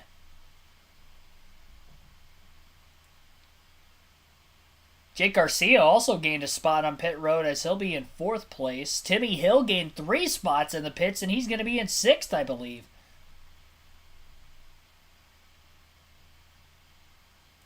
Never mind on Timmy Hill potentially losing spots on pit road with the smaller team. They actually gained 3. He'll be in 6th. Bubba Wallace lost 3 spots on pit road, falling from 5th to 8th. Taylor Gray gained a few spots. Chastain gained a few as well, as he's now in the top 10 for the first time tonight. Carson Hocevar lost a lot of time on pit road. He was 4th at the end of the 4th at the end of stage 2, and he will be restarting 15th. So Hocevar lost 11 spots on pit road, more than any other driver. Haley Deegan also got the free pass during the stage 2 break, so she'll be back on the lead lap, and that will leave 26 trucks on the lead lap when we start the final stage today. Couple drivers out of the race. Brendan Poole had an engine failure, I do believe. Well, it wasn't an engine failure. Well, it might have been, but he did have a hole in the front of the race truck. Pulled it into the garage a long time ago. Dawson Cram also pulled off of the track. Parker Kligerman, who was having some smoking issues back at stage 1, still finished the stage just outside the top 10 despite it smoking. He did pull into the garage eventually. He's out of the race. And Ty Majeski with a power steering issue pulled into the garage at the start of stage 2. They did get him back out onto the racetrack, but he is 36 laps down. With him getting back out on the track, though, he did surpass both Cram and Kligerman, who pulled off during the last stage. So there were a couple of points to be had. Spencer Boyd, I think, is off track right now as well in 32nd. He pulled off right before the end of stage 2, so that's another spot Majeski could still pick up before the end of the race. So Wallace Allen will be the first driver a lap down when we get back to racing, so if we do get another caution, he will be the one at least to get the free pass as of right now, if nobody else loses their lap before that. Good race, quick race, clean race so far, and we've seen some action at the front of the field. I'm sure we will see much more in this final stage. It'll be fun to watch these trucks slip and slide around the track once again. Before the restart, we will take one last break today. You're listening to the Buckle Up South Carolina 200 at the Darlington Raceway live on KRC. Appreciate the coverage. Appreciate you guys tuning into the coverage as always. Be sure to like and subscribe for more daily NASCAR content.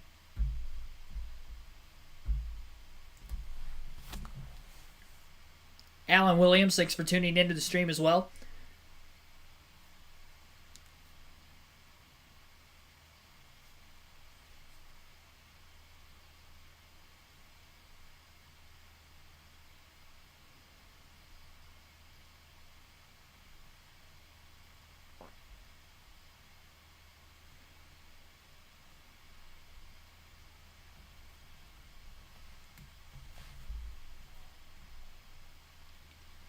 Heading to the choose rule this time, Corey Heim will take the outside of row 1. Eckes will be on the inside of the first row. Row 2 is going to be, I believe that was Stuart Friesen who will be on the inside of row 2. Yep. William Byron to his outside. Taylor Gray, Jake Garcia in row 3. Bubba Wallace, Timmy Hill, row 4. And then Tanner Gray, Grant Enfinger will be in row 5 for the upcoming restart. 2 drivers with a win will be on the front row, trying to get their second of the season. Byron trying to get his first of the year, second for Kyle Busch Motorsports with that 51 truck. And the 100th overall in KBM's history in the NASCAR Truck Series if Byron wins. Chase Purdy in the number 4 is back at 20th, so he's more than likely not going to be the one to get KBM yet another win. Not tonight, at least.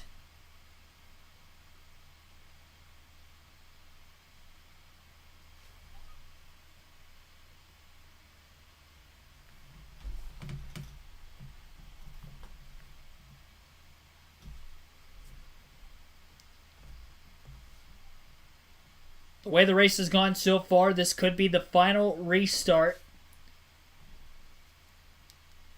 Pace truck is already on pit road. Heim leads him into the Geico restart zone, and the green flag is back in the air. 49 laps to go tonight at Darlington. Pretty good launch on the restart for Christian Eckes. Side by side for the race lead into turns 1 and 2. Nobody is holding on clear. Tightly door to door as the 19 and the 11 as they work their way off turn 2. Bubba Wallace lost a couple spots in the bottom lane to both Timmy Hill and Taylor Gray. In the 17 truck, William Byron holding on right behind the 19 and the 11, who are still side by side into 3 and 4. Slide job by Eckes. He'll be clear, and Christian Eckes leads for the second time tonight. First since winning stage 1. 19 truck out in front. And that was despite the fact that he lost a spot on pit road 2. Well, I guess he didn't lose any spots on pit road. He came out second, but that was despite the fact Corey Heim was the control truck on the restart after winning the race out of the pits. Great job by Eckes quickly getting to the lead. Corey Heim is in second right now still. And then Byron cycled back into third place following the restart once again. Carson Hocevar going to try to take it 3 wide to the inside. Timmy Hill gets squeezed by Nick Sanchez, who was in the middle. Slight contact made between the 2 and the 56. And a big crash on the front stretch behind them as the caution is out for the first time for incident today.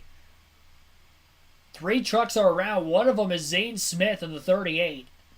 The 9 truck of Colby Howard also in it. And there was another truck parked against the inside wall. That would be the 4 of Chase Purdy. Purdy's day will come to an end as he is climbing out of his race truck.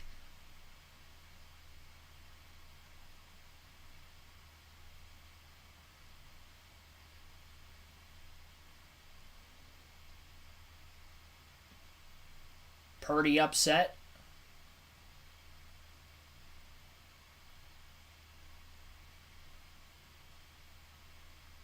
That was about the first lap after the restart where this wreck had taken place. Our first caution for incident tonight.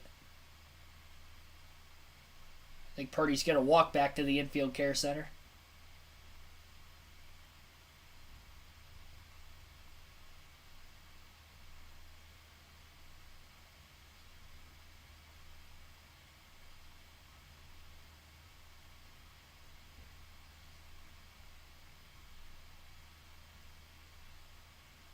Trying to push Colby Howard's race truck back up the racetrack for him to get it fired back up again.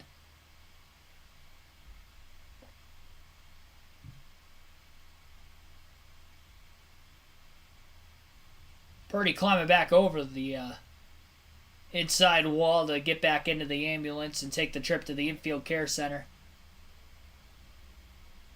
Oh, big save by Matt Crafton on the restart. It looked like Zane Smith clipped the left rear of Crafton off of turn 4, and that caused Smith to lose control. And when he came back across the track, he collected the 9 and the 4 as well.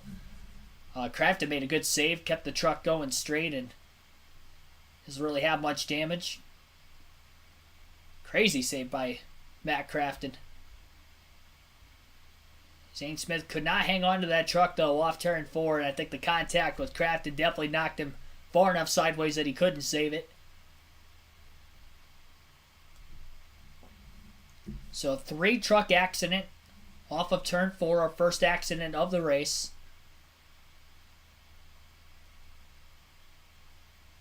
Everybody else able to miss to the outside as all 3 trucks went down towards the inside wall on the front stretch. Now, we only ran about a lap, but it'll be interesting to see if anybody maybe pits for tires.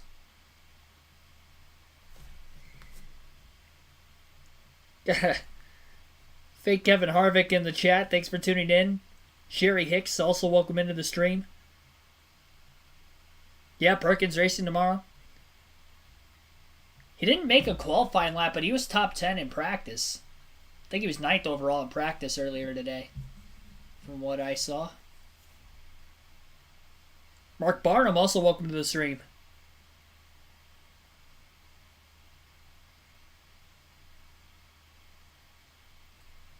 Dale Opplinger, also welcome into the stream.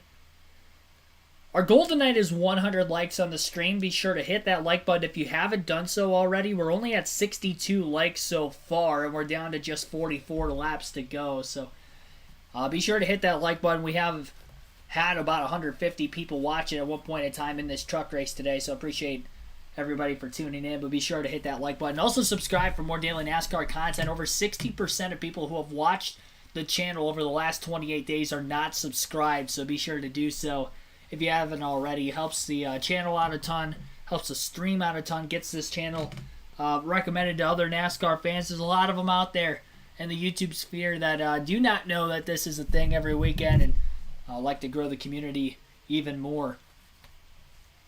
Chris Davis, welcome to the stream also. Keika Stewart, also welcome to the stream from Honolulu. We're on the road to 5,000 subscribers on the channel as well. So we will see if we can get there over the coming weeks.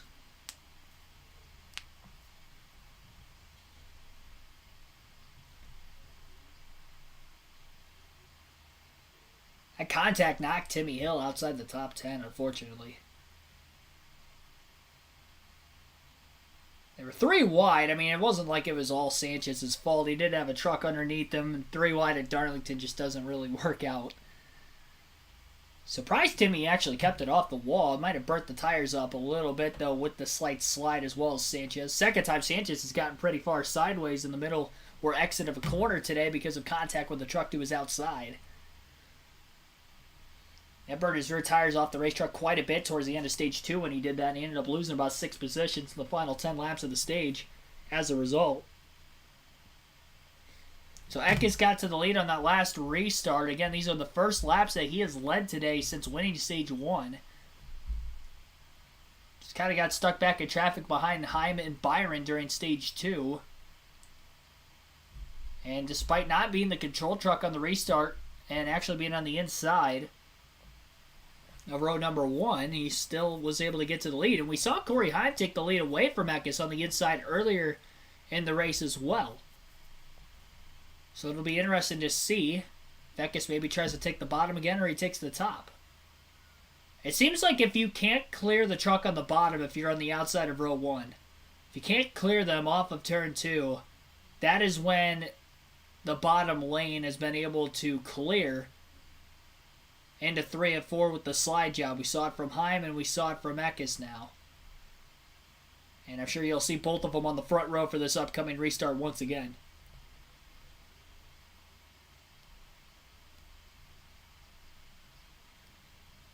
I'm not counting him out by any means. Top 10 for Timmy Hill would be awesome. Dean Thompson is also up to 12th. He is due for a good finish. He's had some fast race trucks on the intermediate tracks as of late, Texas and last week at Kansas as well, but unfortunately couldn't make it to the end. Accidents with really nothing of his own doing took him out of top 5 runs in both races. Hasn't been up as high in the running order as he has so far today in 12th, but he is slowly moving forward.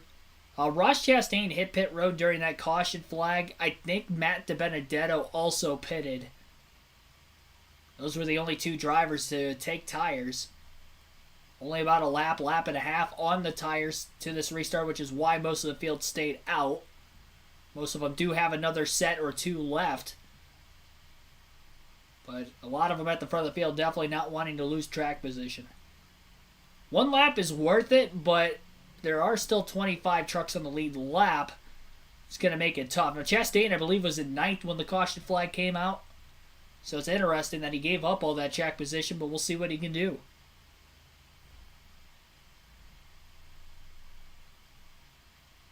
Back in stage 1, when we went caution-free, and the same goes for stage 2, there were 3 seconds of tire fall off over a 45-lap run. So 40 to 45-lap run, 3 seconds of fall off. That is quite a bit. More than you'll see at pretty much any other racetrack over the course of the season in any series. Green flag back in the air, 41 laps to go. Eckes on the inside of row 1 again for the restart. Got the launch. It is easily clear going into 1 and 2. Friesen trying to take over second from Heim. Heim trying to stay in the battle right now, but Friesen all over him. Bubba Wallace losing some ground. Oh boy, Jake Garcia into the back of the 17 of Taylor Gray off turn 2, making a little contact. Byron charges hard to the inside of Friesen, who was not able to make the pass on Heim. Heim holds clear for second. Took a big dive into 3 and 4, trying to get back alongside of Christian Eckes, but he was too far behind when he made the move to actually cut to the inside and stay there. Byron trying to get back around Friesen for third once again. This is as high as Friesen's been in the running order now tonight. Really, we've seen Eckes, Heim, and Byron inside the top 3 this entire race.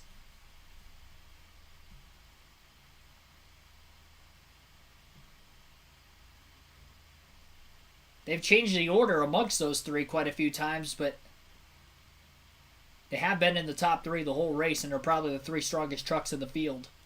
So it'll be interested to see if Friesen can actually hang on in the 3rd place position over the course of the long run, if we do get another long run. Nothing but long runs in this race with no cautions at all in stage 1 or stage 2. The early yellow, obviously just about a lap into this last restart to begin stage 3, but that was about it. Quickly an 0.8 of a second lead for Eckes over Heim. As we're down to about 38 laps to go, here is Chase Purdy.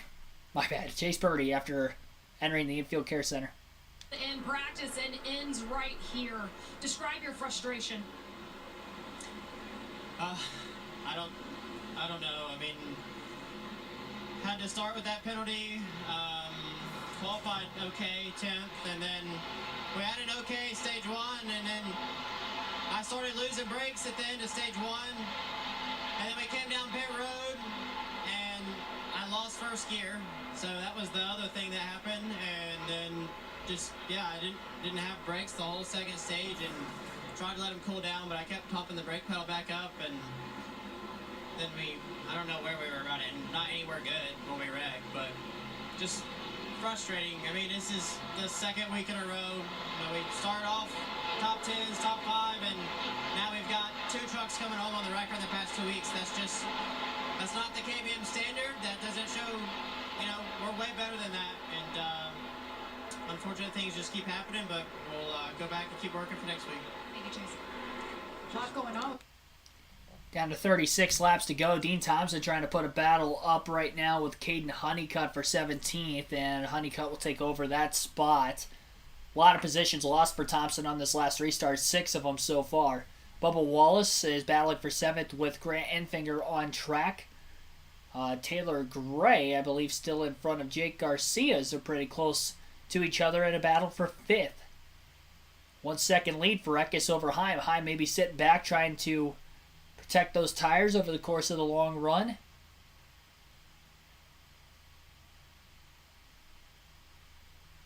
If we do stay green to the end of the race, the long run pacing and who can manage their tires the best will take one of these drivers to victory lane.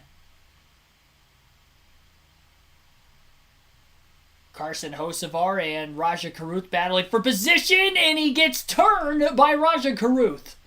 Getting into turns 1 and 2, Hocevar's around, he slides to the inside of the racetrack, and the caution is out with 34 laps to go. Carruth carried too much speed on the bottom, getting into the corner, and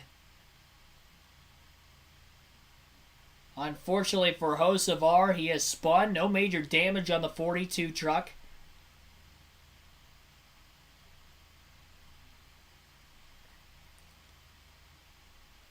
They were battling for 12th on the racetrack. Hocevar was in the top 5 for most of the day, but fell back on that last restart due to, or before the restart, actually the pit stops to stage 2.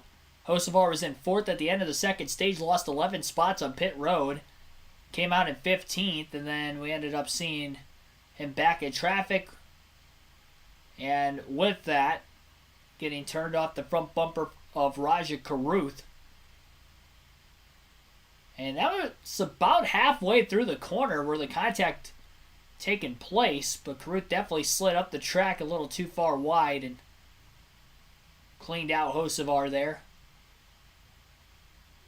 Sure it wasn't intentional by any means with the close quarters racing at Darlington, but definitely a mistake on Carruth's part causing the accident.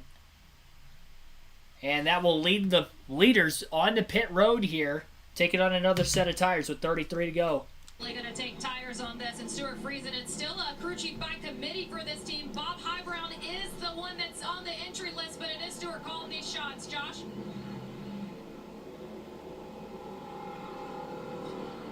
In terms of the 11 of Corey Heim, he said he's just a tick free to come in and get that final set of tires. In terms of the 19 of Christian Eckes, happy with the balance. They asked him how it is. He simply said, it's good. They're going to get tires and fuel. You know, there are times when you say, well, 2 tires work. You don't say that at Darlington. There's also times we said this is the money stop, and you cannot have a mistake. You see Eckes on the end of pit road. Can he home serve? He does not. Corey Heim will win the race out of the pits by a nose. Actually, I don't think it was Heim. It was the 17? Taylor Gray. I thought it was Heim. It might be... Fox's leaderboard might be messed up again. They were messed up on one of the pit stops earlier in the race as well. I'm pretty sure it was Corey Heim that won the race out of the pits. But it showed Taylor Gray on the screen for some reason.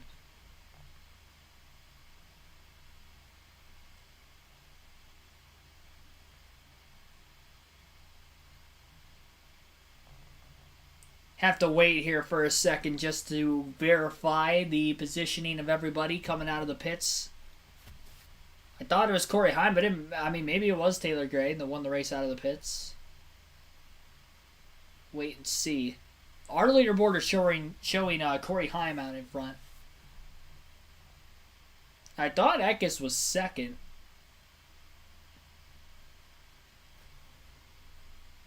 The Nas Twins, thanks for tuning in. Be sure to like and subscribe for more daily NASCAR content. If you guys have not hit the like button already, we're at 77 likes on the stream. Our goal is 100 tonight, so we'll see if we can get there. We're down to 31 laps left in tonight's Truck Series race at Darlington for the Buckle Up South Carolina 200. Corey Heim is in the lead following pit stops. He was the pole sitter today. He has led the most laps with 65 laps led and counting under the caution right now. And the caution was for Carson Hocevar, spinning in turn 2 off the front bumper of the 24 truck of Raja Carruth.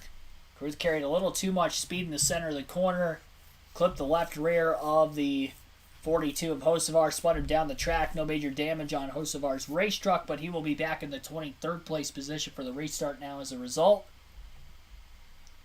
And a tough break for him. Ross Chastain had gotten up inside the top 10.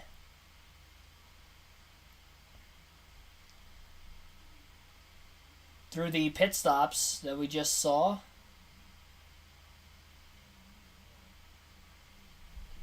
NLTMW, thanks for tuning in as well. And definitely subscribe if you haven't already to the channel, as we have over 60% of viewers over the last 28 days that have watched are not subscribed, so definitely do so if you haven't yet. We have live commentary streams every NASCAR race weekend for the Truck, Xfinity, and Cup Series for races I don't go to in person. I was only at Talladega so far this year, so whenever I do go to races, there are race highlights from the grandstands. Go back and look at the ARCA Xfinity and Cup Series highlights from that weekend, but live commentary streams when I am at home. Got a triple header this weekend with the Truck Series race obviously on right now. Tomorrow we will start our live commentary for the Xfinity Series at 1:30 p.m. Eastern Standard Time. So tomorrow afternoon at 1:30, tune in right here on the channel for the Xfinity Series race coverage. That will be on the Big Fox. And then on FS1 for the Cup Series race on Sunday, we will start our live stream coverage of the Cup race at 2:30 Eastern Standard Time on Sunday. Usually go live about a half hour to 45 minutes early for the Cup races. Get some pre-race predictions in-depth fantasy and betting advice going into the race right before it starts. They will be going green this time. We'll have 29 laps to go in the restart. Corey Heim and Taylor Gray, a couple of teammates, will be on the front row here. A couple of Red Horse Racing throwback schemes amongst them as well. Heim on the outside of row 1 once again. It didn't work out for him the last 2 times. Eckes will be on the inside of row 2 again. Corey Heim will spin the tires on the restart. Eckes moves to the outside of Taylor Gray going into turn 1 for the lead. Byron gets to third. Corey Heim did not take off well. He's losing a ton of positions on the restart. Jake Garcia making contact with Heim off turn 2. Still side by side for the lead between Eckes and the 17 truck of Taylor Gray. Gray is not going to be able to hold on. Eckes will clear in the middle of 3 and 4 and take the lead. Byron to the outside for second place. He's clear. Off turn 2. Willie B on the run. 28 to go. Christian Eckes back out in front after losing the lead on pit road. He regains it from the inside of row 2 on the restart. Less than a lap he got out in front. The Gray brothers battling for third. Tanner slid the truck too much. Loses ground. Taylor holds on to third. And Tanner's got to fend off Jake Garcia now for fourth. Raja Karuth gaining 6 spots on the restart up to 7th. And Corey Heim has fallen from first back to 9th on the restart, and he's still falling. I think there's a problem right now in the 11.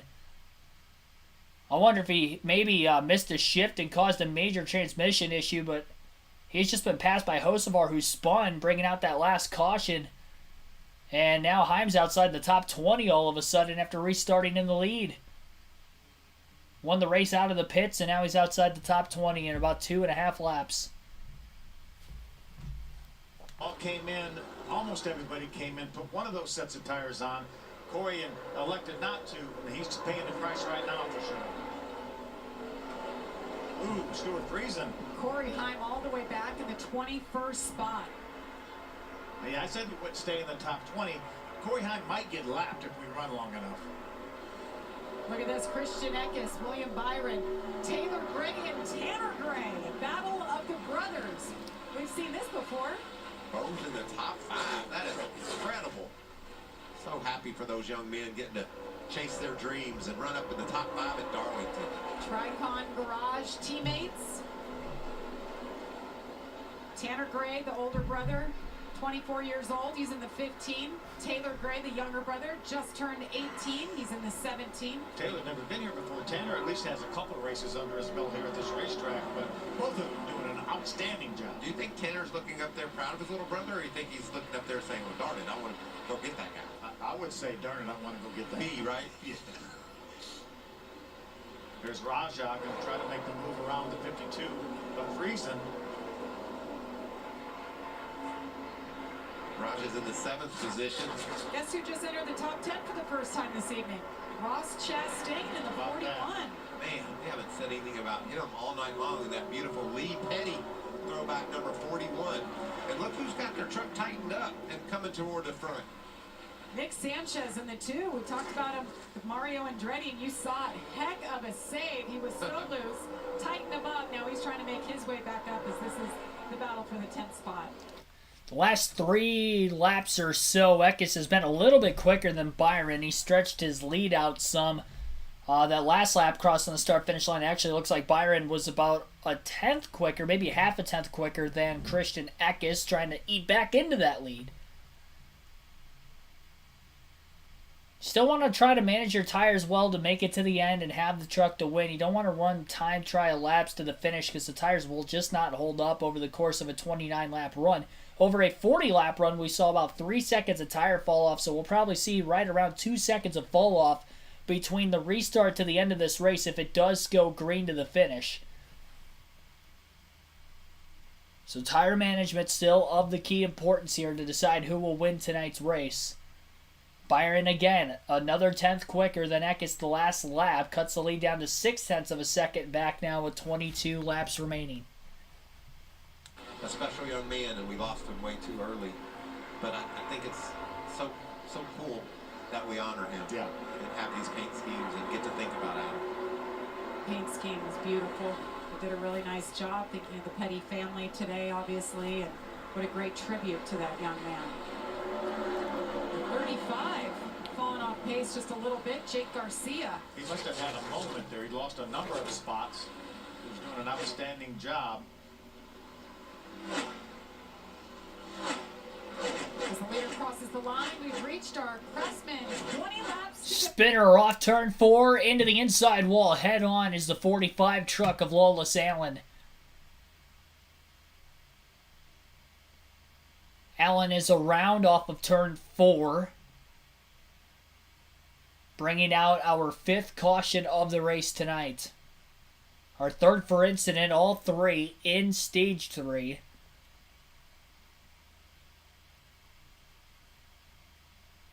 Not sure where he was running at the time of the caution, but he will not be running anymore, as there's no way that that truck is going to be able to continue after the head-on impact into the wall. He was side by side with Haley Deegan, it looked like. Made a little bit of contact. It did look like Deegan might have been crowding the 45 a little bit, but it is tough to say that for sure with the fact that this is by far the most narrow track on the schedule. It's tough to run side by side in the middle of the corners at Darlington, but there was definitely contact before the spin had taken place. Is it me, or does Haley Deegan and Lawless Allen get into each other like every week? Usually it's Deegan on the receiving end of the incident, but this time it wasn't. But I feel like those two always get together. And then with Lawless Allen too, it's kind of a running joke that he spins out like every week. This is another week that he has spun out. Sometimes, most of the time he spins and he actually doesn't wreck the truck though. He just spins and brings out cautions, and most of the time it's later in the race. Most of the time he can continue on. We do have some pit stops coming up right now as the field is back onto pit road again, even on about 10-lap old tires. At the top of turn 3, so it's a pretty heavy descriptions from Stewart. Josh? Well, the 51 of William Byron feels really good about that truck. He said, I think I can beat him on the restart heads up. They're going to get that final set of tires in terms of the 19 of Christian Eckert. Feels really good about that truck right now. Just needs a really good pit stop to try and break this slump, guys. All right, let's see what William Byron's pit crew can do if he can get out of his pit box without stalling. 4 tires all around. You see the 51. Dropping the jack, and Eckes will win the race off pit road pretty easily over William Byron. Close battle for 3rd, and a big gap back to 3rd, as well as the Gray brothers will come out 3rd and 4th. Tanner got the upper hand on Taylor there. So Christian Eckes, William Byron have not changed positions. 3 spots gained for Jake Garcia. Nick Sanchez up 4. Ben Rhodes up 5. He's in the top 10 for the first time today. Grant Enfinger down 3. Stuart Friesen down 1. Raja Karut down 2.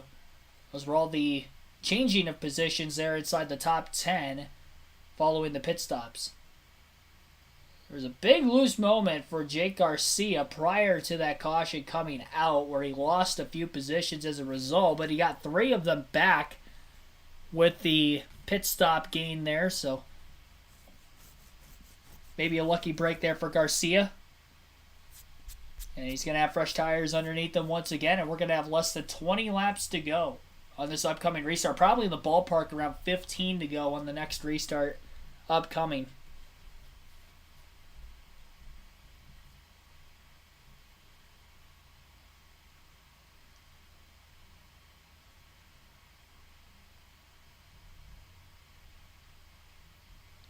Got a little over 170 people watching right now on the stream. Again, be sure to like and subscribe for more daily NASCAR content. We'll go through the full field running order real quick here before this potentially final restart of the race as we are under 20 to go. I think 2 drivers had stayed out of the pits. I think potentially Haley Deegan and Colby Howard had stayed out. I could be wrong. I'll actually wait to go through the full field running order because I don't know if they are going to pit or not. There are 24 trucks on the lead lap currently. Ross Chastain lost a bunch of spots on pit road as well, by the way.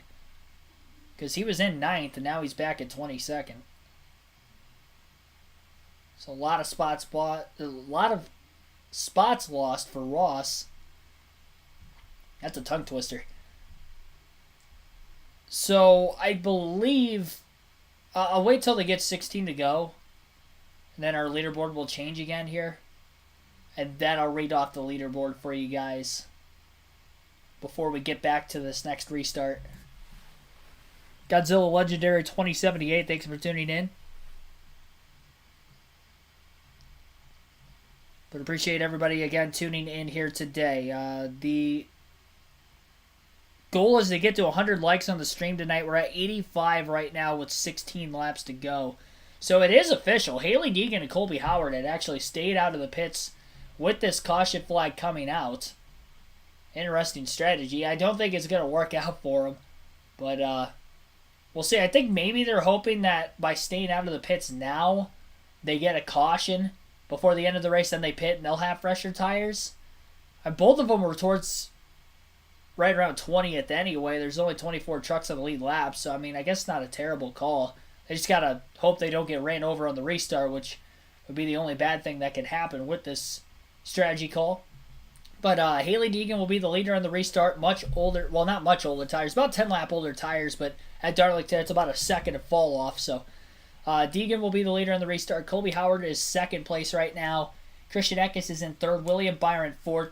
Tanner Gray 5th. Taylor Gray 6th. Jake Garcia is 7th. Stuart Friesen 8th. Nick Sanchez 9th. Raja Caruth will be 10th. Ben Rhodes in 11th. Grant Enfinger 12th. Bubba Wallace 13th. Tyler Ankrum 14th. Dean Thompson in 15th. Timmy Hill 16th. Matt Craft in 17th. Corey Heim back in 18th place. Corey LaJoy in 19th. And Daniel Dye is 20th. Carson Hocevar in 21st. Ross Chastain will be 22nd. Caden Honeycutt 23rd. And Zane Smith will be 24th. Lap down, Brett Holmes in 25th. Matt DiBenedetto 26th. Also lap down, tough break for Matty D. He was running very good in the first half of the race. Ryan Vargas is 27th. Johnny Sutter will be 28th. Chris Wright 29th. Lawless Allen 30th. Everybody from 31st on back out of the race. Chase Purdy 31st. Ty Majeski 32nd. Spencer Boyd 33rd. Parker Klickerman 34th. Dawson Cramp 35th. And Brendan Poole will be 36th. Into the Geico restart zone. On the restart, Colby Howard is actually going to not be on the front row. He'll be on the outside of row 2 behind Deegan. Everybody behind them not going to take off very well as we have much older tires on the 2 rows on the outside. Everybody splitting down to the bottom, 3 wide. Further back in the pack into turns 1 and 2, almost 4 wide in the middle of the pack. Eckes is easily clear with the race lead off of turn 2. One truck trying to go up the middle 3 wide, and that did not work. That was Raja Caruth trying to get between the 13 and the 17. Up to the outside goes Caruth to whip around Deegan and quickly get to the outside of Gray. What a move by Raja. And he's up into 4th place after passing both trucks that time through 3 and 4. Grant Enfinger trying to get by Ben Rhodes. Does just that. Christian Eckes. Oh boy, Colby Howard 3 wide in the bottom. Loses his race truck as well. 3 wide stuck behind Deegan. Couple of trucks in there. Ben Rhodes, Jake Garcia, Grant Enfinger. Rhodes slips up the track almost into Garcia. And now Garcia just couldn't get by the 13 again. Got held up. Enfinger got by Garcia. And it looks like the 52 truck of Stuart Friesen also going to get by the 35 and the 13, who are still side by side all the way through 1 and 2. Deegan had to lift off turn 2, crafted into the back of her. Down the backstretch, everybody holding on. 3 wide, diving into the corner. A lot of contact made between Sanchez and Ankrum on the bottom lanes. Meanwhile, at the front of the field, it is Christian Eckes who leads this race.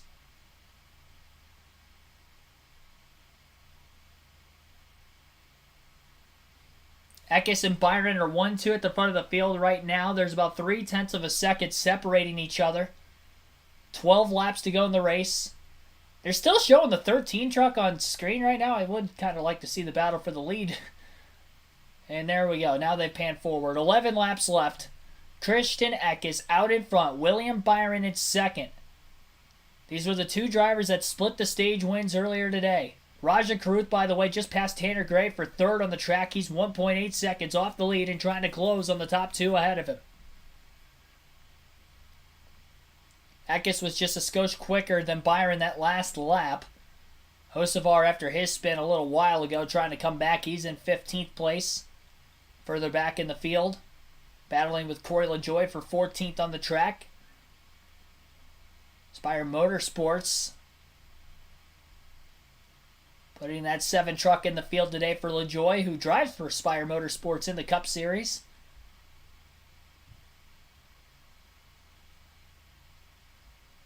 Showed a replay of what was going down during that restart.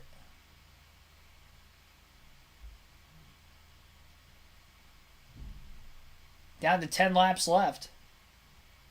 9 laps to go now at the line. They're still not showing the... They showed the battle for the lead for like a quarter of a lap.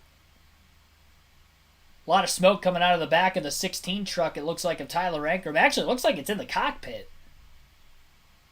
Maybe a tire rub? I'm not sure exactly. Now there's some smoke coming out of the back of the truck. It looks very similar to what was going on with Parker Kligerman earlier in the race. He was able to continue on to the end of the stage, so hopefully Ankrum can continue on. I think he made contact with somebody on that last restart, and as a result, it's definitely got to be a tire rub. Hopefully it holds up to the end.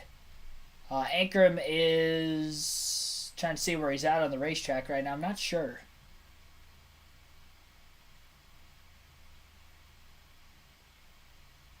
Ankrum is in 13th right now, and it was contact from Nick Sanchez, which has caused the tire rub on the left rear tire of the 16 truck for Hattori Racing.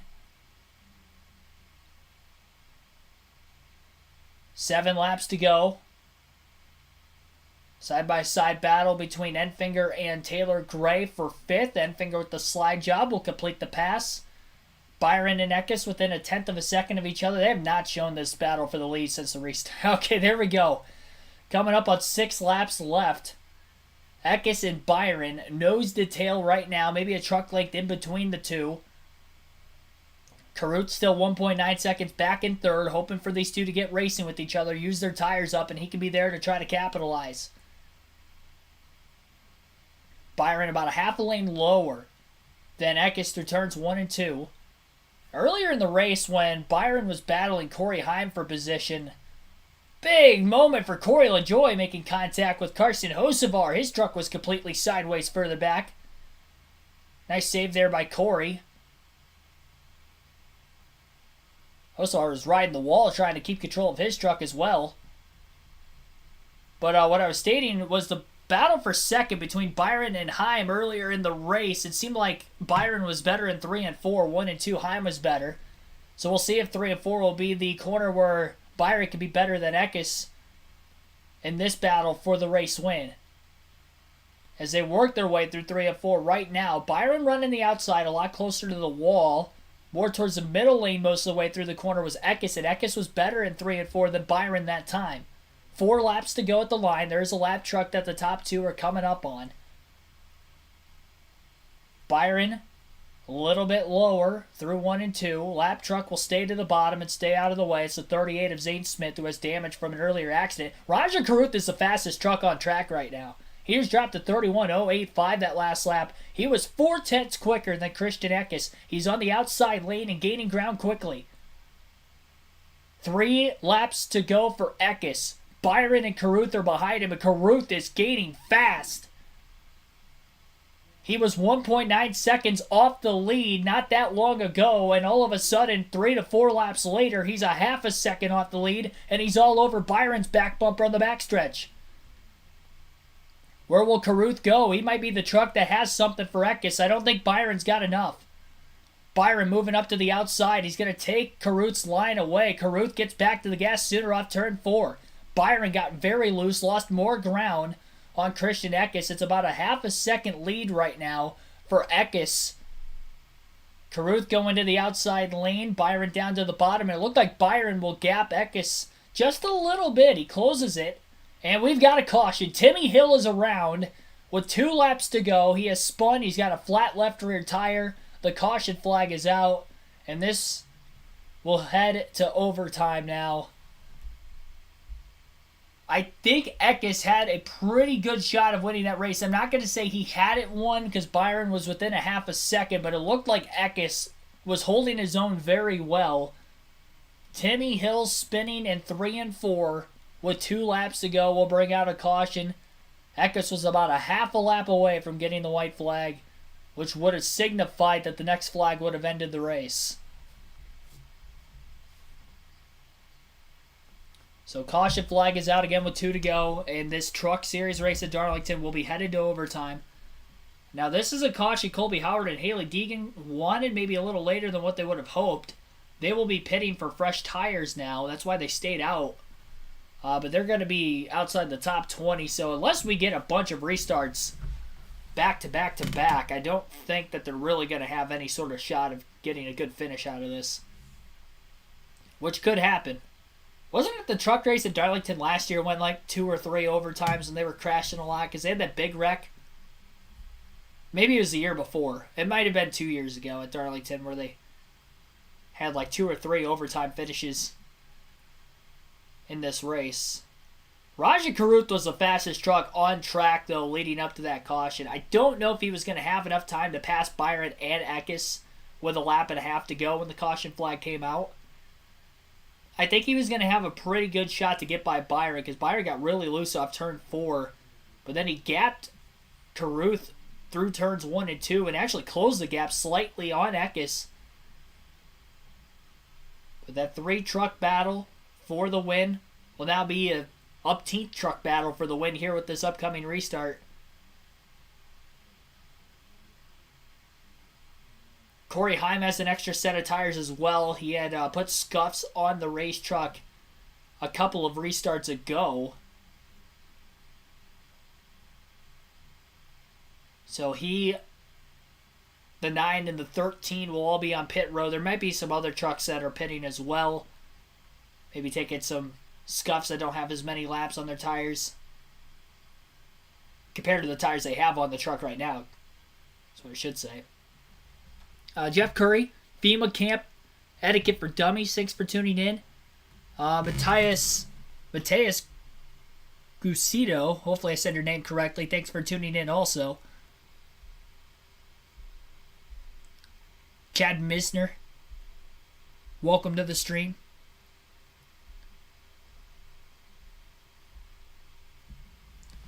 I think the 11 and 13, I would not be surprised on about 15 lap older tires if they could pick off like 10 positions or so in the restart.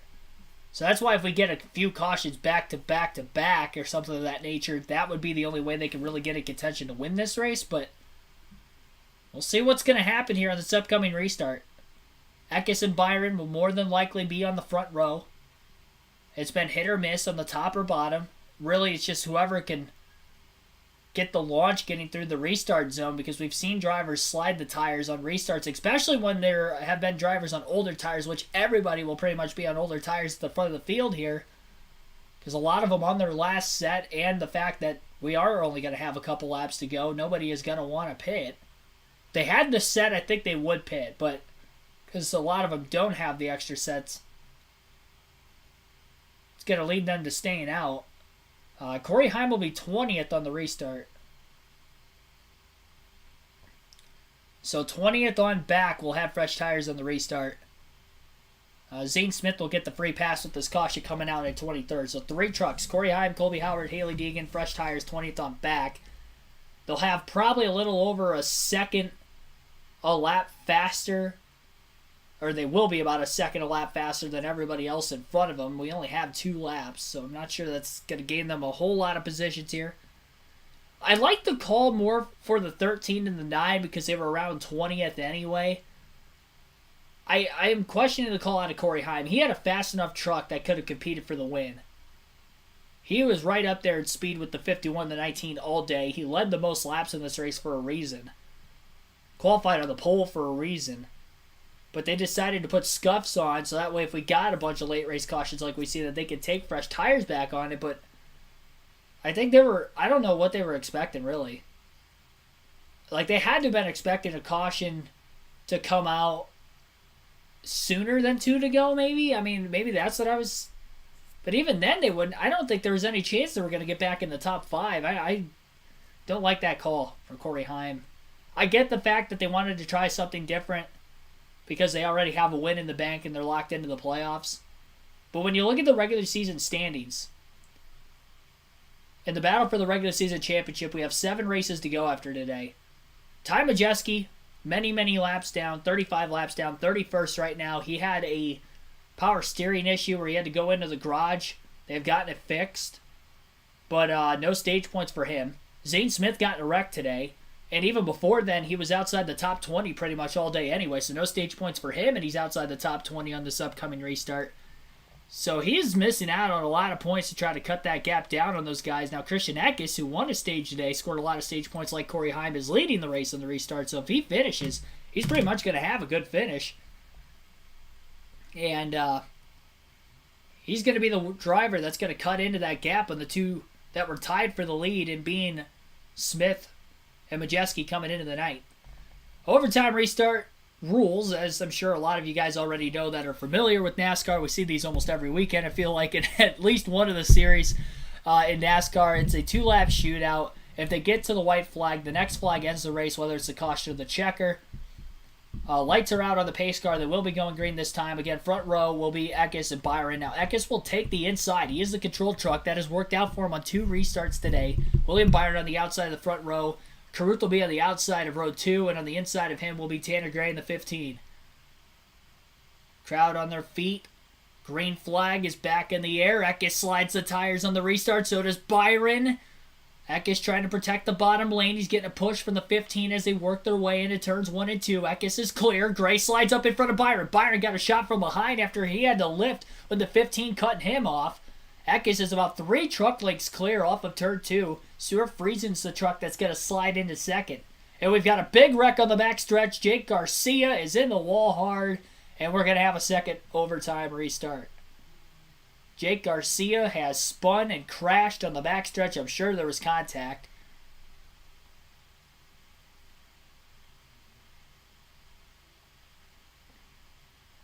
That's the caution Corey Heim needed. He got up to 13th. I think. No, he's up to 8th. Corey Heim got to 8th place from 20th on the restart in 1 and 2. That is exactly what he needed. And he's going to get another attempt at a restart here. And Deegan and Howard are still 20th on back. I don't know how Heim got through there. I'm assuming with all the stacking up going on the outside that he had to have been on the bottom. And he was probably just passing a bunch of trucks. And now, from 8th, he can win this in 2 laps on 15-lap fresher tires. Garcia got loose on the bottom and ended up in the wall. He clipped the 24. Good job by Caruth hanging on. A couple of trucks barely missing the inside. And actually, Corey Heim was one of the trucks that barely missed the bottom. He actually got into the wall, it looked like. Corey Heim tried to miss the 35. He clipped the inside wall. It looked like that has bashed in the left front fender a little bit. You got to keep that truck on the racetrack, you'd assume. So a second overtime restart upcoming. Now, Heim did clip the inside wall. That will affect the handling of that truck, I'm sure. But I still think even with the slight damage on the left front, that having 15-lap fresher tires will probably be still more beneficial even with the damage than not. So you have to keep that truck on the track for that reason. But he did clip the inside wall. It wasn't much, but he did clip it. But the big thing is he missed the Crown Fiber 35 truck spinning down the track, which would have completely torn the 11 apart. Taylor Gray's got a lot of damage. He's brought his truck to pit road. He was in the top 5. There's a tough break for Garcia. He was running top 10 all night. And he was just outside the cutoff line coming into the race today, even with missing the season opener at Daytona. That is such a tough break, though, for Garcia. A lot of bubble drivers having issues. Chase Purdy, now Jake Garcia will both be out of the race. Matt DiBenedetto fell a lot down after running top 10 all day today. Top 5 at the end of stage 1.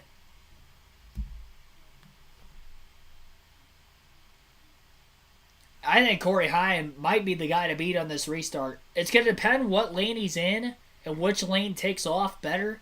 If he's in a lane that doesn't take off as well, then I don't know. The outside didn't take off that well the last time, and that kind of stacked everybody up. And Heim was on the bottom, and he was able to get by quite a few trucks as a result. But if he is in maybe, let's say, the outside again here, and they stack up again, then he's not going to be able to pick those spots up. I would like to think he's going to take the bottom just because he has the fresher tires and maybe able to just pass a bunch of guys way down below the actual racing line as a result. Got over 250 people watching the stream right now. I appreciate each and every one of you guys that are tuning in here tonight. Be sure to hit the like button and subscribe for more daily NASCAR content if you have not already. Getting ready for a second overtime restart at tonight's Truck Series race at Darlington. Our goal is 100 likes on the stream. We are at 102 right now, so we have hit our goal. But with 260 plus watching right now, see if we can get maybe to 150 before the end of the stream. We'll go through the full field finishing order, and you'll get to hear from your race winner and maybe other finishers of this race. Notable finishers of this race as well. Steve Reed, thanks for tuning in.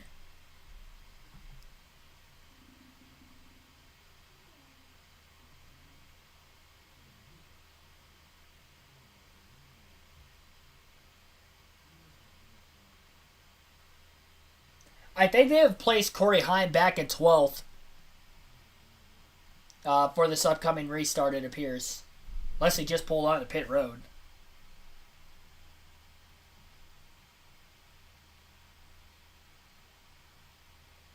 Our leaderboard is scoring Corey Heim at 12th. It's going to be a little bit harder, I think, to get back in there. It looks like Ben Rhodes is coming on the pit road. He has had a very rough go. Didn't look like Rhodes really had much damage on the race truck. He's outside the top dozen.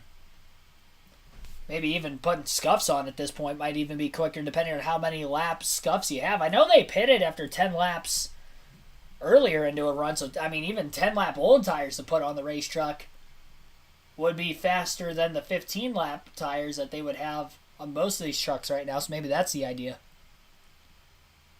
Big Dog, welcome into the stream as well. So again, we will have another overtime restart for the NASCAR Craftsman Truck Series, our second attempt. Christian Eckes was the leader during both cautions.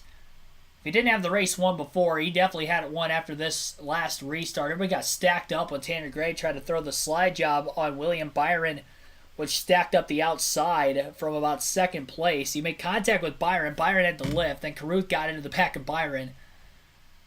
And it had nothing to do with the actual accident. I mean, Garcia got loose on the bottom lane off turn 2, hit the wall, and then spun down the track once he got hit by somebody else following his moment that he had off the exit of the corner.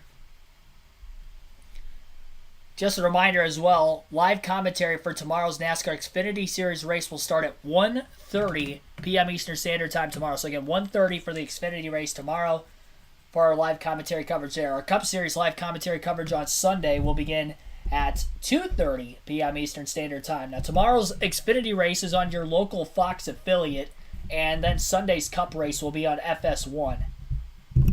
Friesen will be on the front row for this upcoming restart. He does not have a win this season. He is below the cutoff line coming into the race today. A win will lock him into the playoffs. He'll be on the outside of row 1 for the restart. Eckes again taking the bottom of the inside row.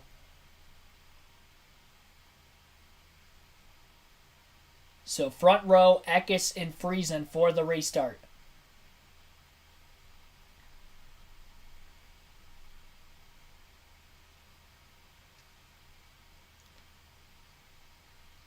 Corey Heim was so far below everybody else getting into 1 and 2. It worked out, though. I mean, he's got 15 lap fresher tires. About a second of fall off every 10 laps on these tires at Darlington throughout this Truck Series race. That doesn't matter whether it's been the daylight at the very beginning of the race, whatever daylight that the track did have, and even into the nighttime, we're still seeing the same fall off for the most part. Maybe a slight bit more grip, but about a second of fall off still over 10 laps. Eckes Friesen, front row. Pace truck back on pit road. Third attempt at an overtime restart coming up. Second attempt, rather, at an overtime restart coming up. Green flag back in the air. Eckes gets the launch on the bottom. The 52 does not take off well on the top. Heim's going to try to cut to the inside again on those fresher tires. Contact between Byron and Carruth as they're 4 wide through turns 1 and 2.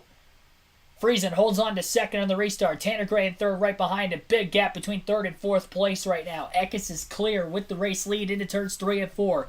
Friesen trying to close into the middle, the outside lane, while Eckes went to protect the bottom. Friesen's going to get a run off turn 4 from the high side. Will he have a chance to maybe try to slide job Eckes? 1 lap to go. Sponsored by Credit One Bank. 23 truck is in the outside wall. Caution flag is out and the race is over. With about 3/4 of a lap to go, the caution flag is out on the final lap, and Christian Eckes is going to win at Darlington. This race will end under caution. Christian Eckes is the winner. The 23 truck of Grant Enfinger was in the wall. Sparks were flying. The caution flag came out. A lot of damage on the 2 truck of Nick Sanchez as well. And they are saying they did not take the white flag. Hold up. NASCAR is saying they did not get to the white flag. Hang on, everybody.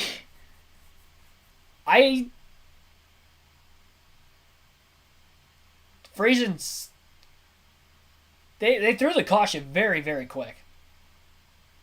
I honestly didn't even think they should have thrown the caution. The checkered flag is waving. The flagman is waving the checkered flag. NASCAR said that they did not take the checker, but it appeared from my eyes when the caution flag came out, they were already getting into turn 1. That's what I thought.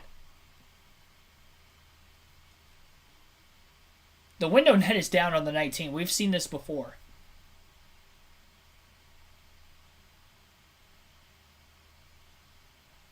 So now it sounds like the race is official.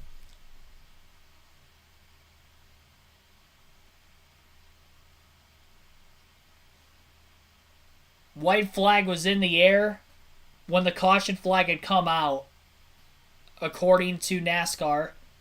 So the race is over and Christian Eckes is your race winner. It was tough. And the lights were definitely on after Eckes crossed the start-finish line. The flagman tried to get the caution away. There probably shouldn't have been a caution for that. Honestly, I don't think there should have been a yellow regardless. They were so quick to try to get another restart, I think, in with the trigger. And it bit them. They tried. NASCAR tried to get another restart in, but it was a little too late. And by rule, Eckes took the white flag. Had to win this race 3 times to actually win it, but he will win it. Double overtime in the Truck Series race tonight. Christian Eckes has won it. Well, the fat lady's singing, big dog, so the race is over. You'll get to hear from Eckes with his front stretch interview. His second win of the season. Winner at Atlanta on a super speedway, and now Darlington, the track too tough to tame. Yeah, Jamie, you mentioned it. Christian Eckes, you told me earlier you just needed a good run. How about that for a good run? You said you had to win it multiple times out here tonight, too. Yeah, man, I just can't say enough about this truck. I'm not even that excited because it was such a damn good truck and drove itself, but just so proud of everybody on our BMR team. Man, it's been a really, really rough couple weeks, and come back and win shows the resilience of this team and how we had to win it. Just shows the fight in this team. So huge thank you to Gates Hydraulics, Adaptive One, Napa Racing. Yeah, I'm ready to go, man. Christian, break down those restarts because, I mean, you had an absolute rocket out there, but it took some work to get the win. Yeah, I was just really determined. Yeah, I know. It's just, it's really, really fun to be here, man. And when you got a truck like this, you got to finish it out. And historically, I've been terrible on green-white checkers. So this year, I've won 2 of the ones that I've been in. And yeah, just so proud of these guys. Congratulations, Christian. Kyle at Kansas with your 4th place finish, and you just said that we are building right now. You're runner-up here the weekend later. What's coming together for this team? There's a lot of teamwork here. Just really proud of my guys. Thanks to Chris Larson for believing in me, and Halmar International, everybody there, the office that's helping us work this all out. And, it's a great team effort. Thanks to my wife Jessica, my son Parker, and all my guys. Our over-the-wall crew, we worked a little bit harder this week, and those guys responded. They had some money stops, and we didn't have a great truck in dirty air, but you know our TRD Pro was pretty good in clean air. So we had a key restart there at the end, and was able to get a second out of it. So I'm proud. I'm proud of our guys. Like I said, thanks to Ferris Motors and all our great product sponsors. Everybody from the Northeast pulling for us at home. We got driving Ivan to the podium at least. So that's something we'll drink a beer about tonight. Thank you, Stuart. All right, thank you. Great to see that smile on Stuart Friesen's face. Heck of an effort for that team to battle like they did. And especially... So Christian Eckes is your race winner today. Stuart Friesen will end up finishing 2nd.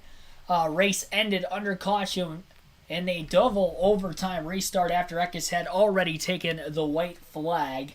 Total time on today's race, 2 hours, 2 minutes and 41 seconds. 2 overtimes. Went past the scheduled distance by 11 laps, so 158 laps was the total distance today. Average race speed of 108.28 miles per hour. So again, Christian Eckes with the win. Stuart Friesen 2nd. Tanner Gray finishes 3rd. William Byron finishes 4th. Byron won Stage 2 today, and then also Christian Eckes was your Stage 1 winner. So 6 playoff points for Eckes today. Carson Hocevar comes back from a spin to finish 5th. Roger Carruth 6th. Bubba Walls finishes 7th. Corey Heim 8th. Caden Honeycutt gets a top 10, finishing 9th, and great top 10 for Dean Thompson. He was due for one and finally got it. Nick Sanchez finishes 11th. Matt Crafton 12th. Ross Chastain finishes 13th. Tyler Aker 14th. Corey LaJoie 15th. Colby Howard 16th. Ben Rhodes 17th. Daniel Dye 18th. Haley Negan 19th. Zane Smith 20th.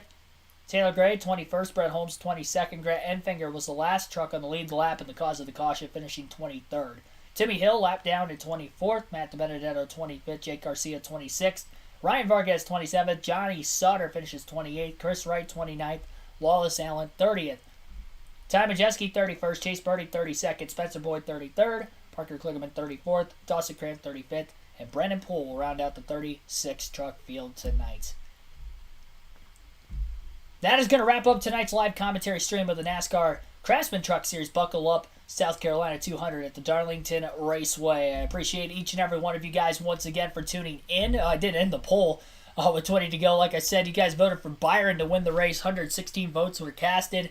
Well, your race winner was Christian Eckes. He had 16% of the votes. Other had 28% and 19% for Corey Heim. So Eckes had the least amount of votes of any of the 4 options, and he was the winner of today's race. So congrats to Eckes. Thanks for everybody tuning in. We hit our goal of 100 likes at 119. Definitely hit the like button on your way out if you haven't done so. We had almost 300 people watch this truck race here by the end. I think one of the most viewed truck races on the schedule so far. I think only Daytona and Dirt Bristol had more views. So again, thank you everybody. I will see you guys tomorrow for the Xfinity race. Again, that will start at 1:30 p.m. Eastern Standard Time. Hope to see you then. And then our Cup Series commentary will start at 2:30 p.m. Eastern Standard Time on Sunday as well.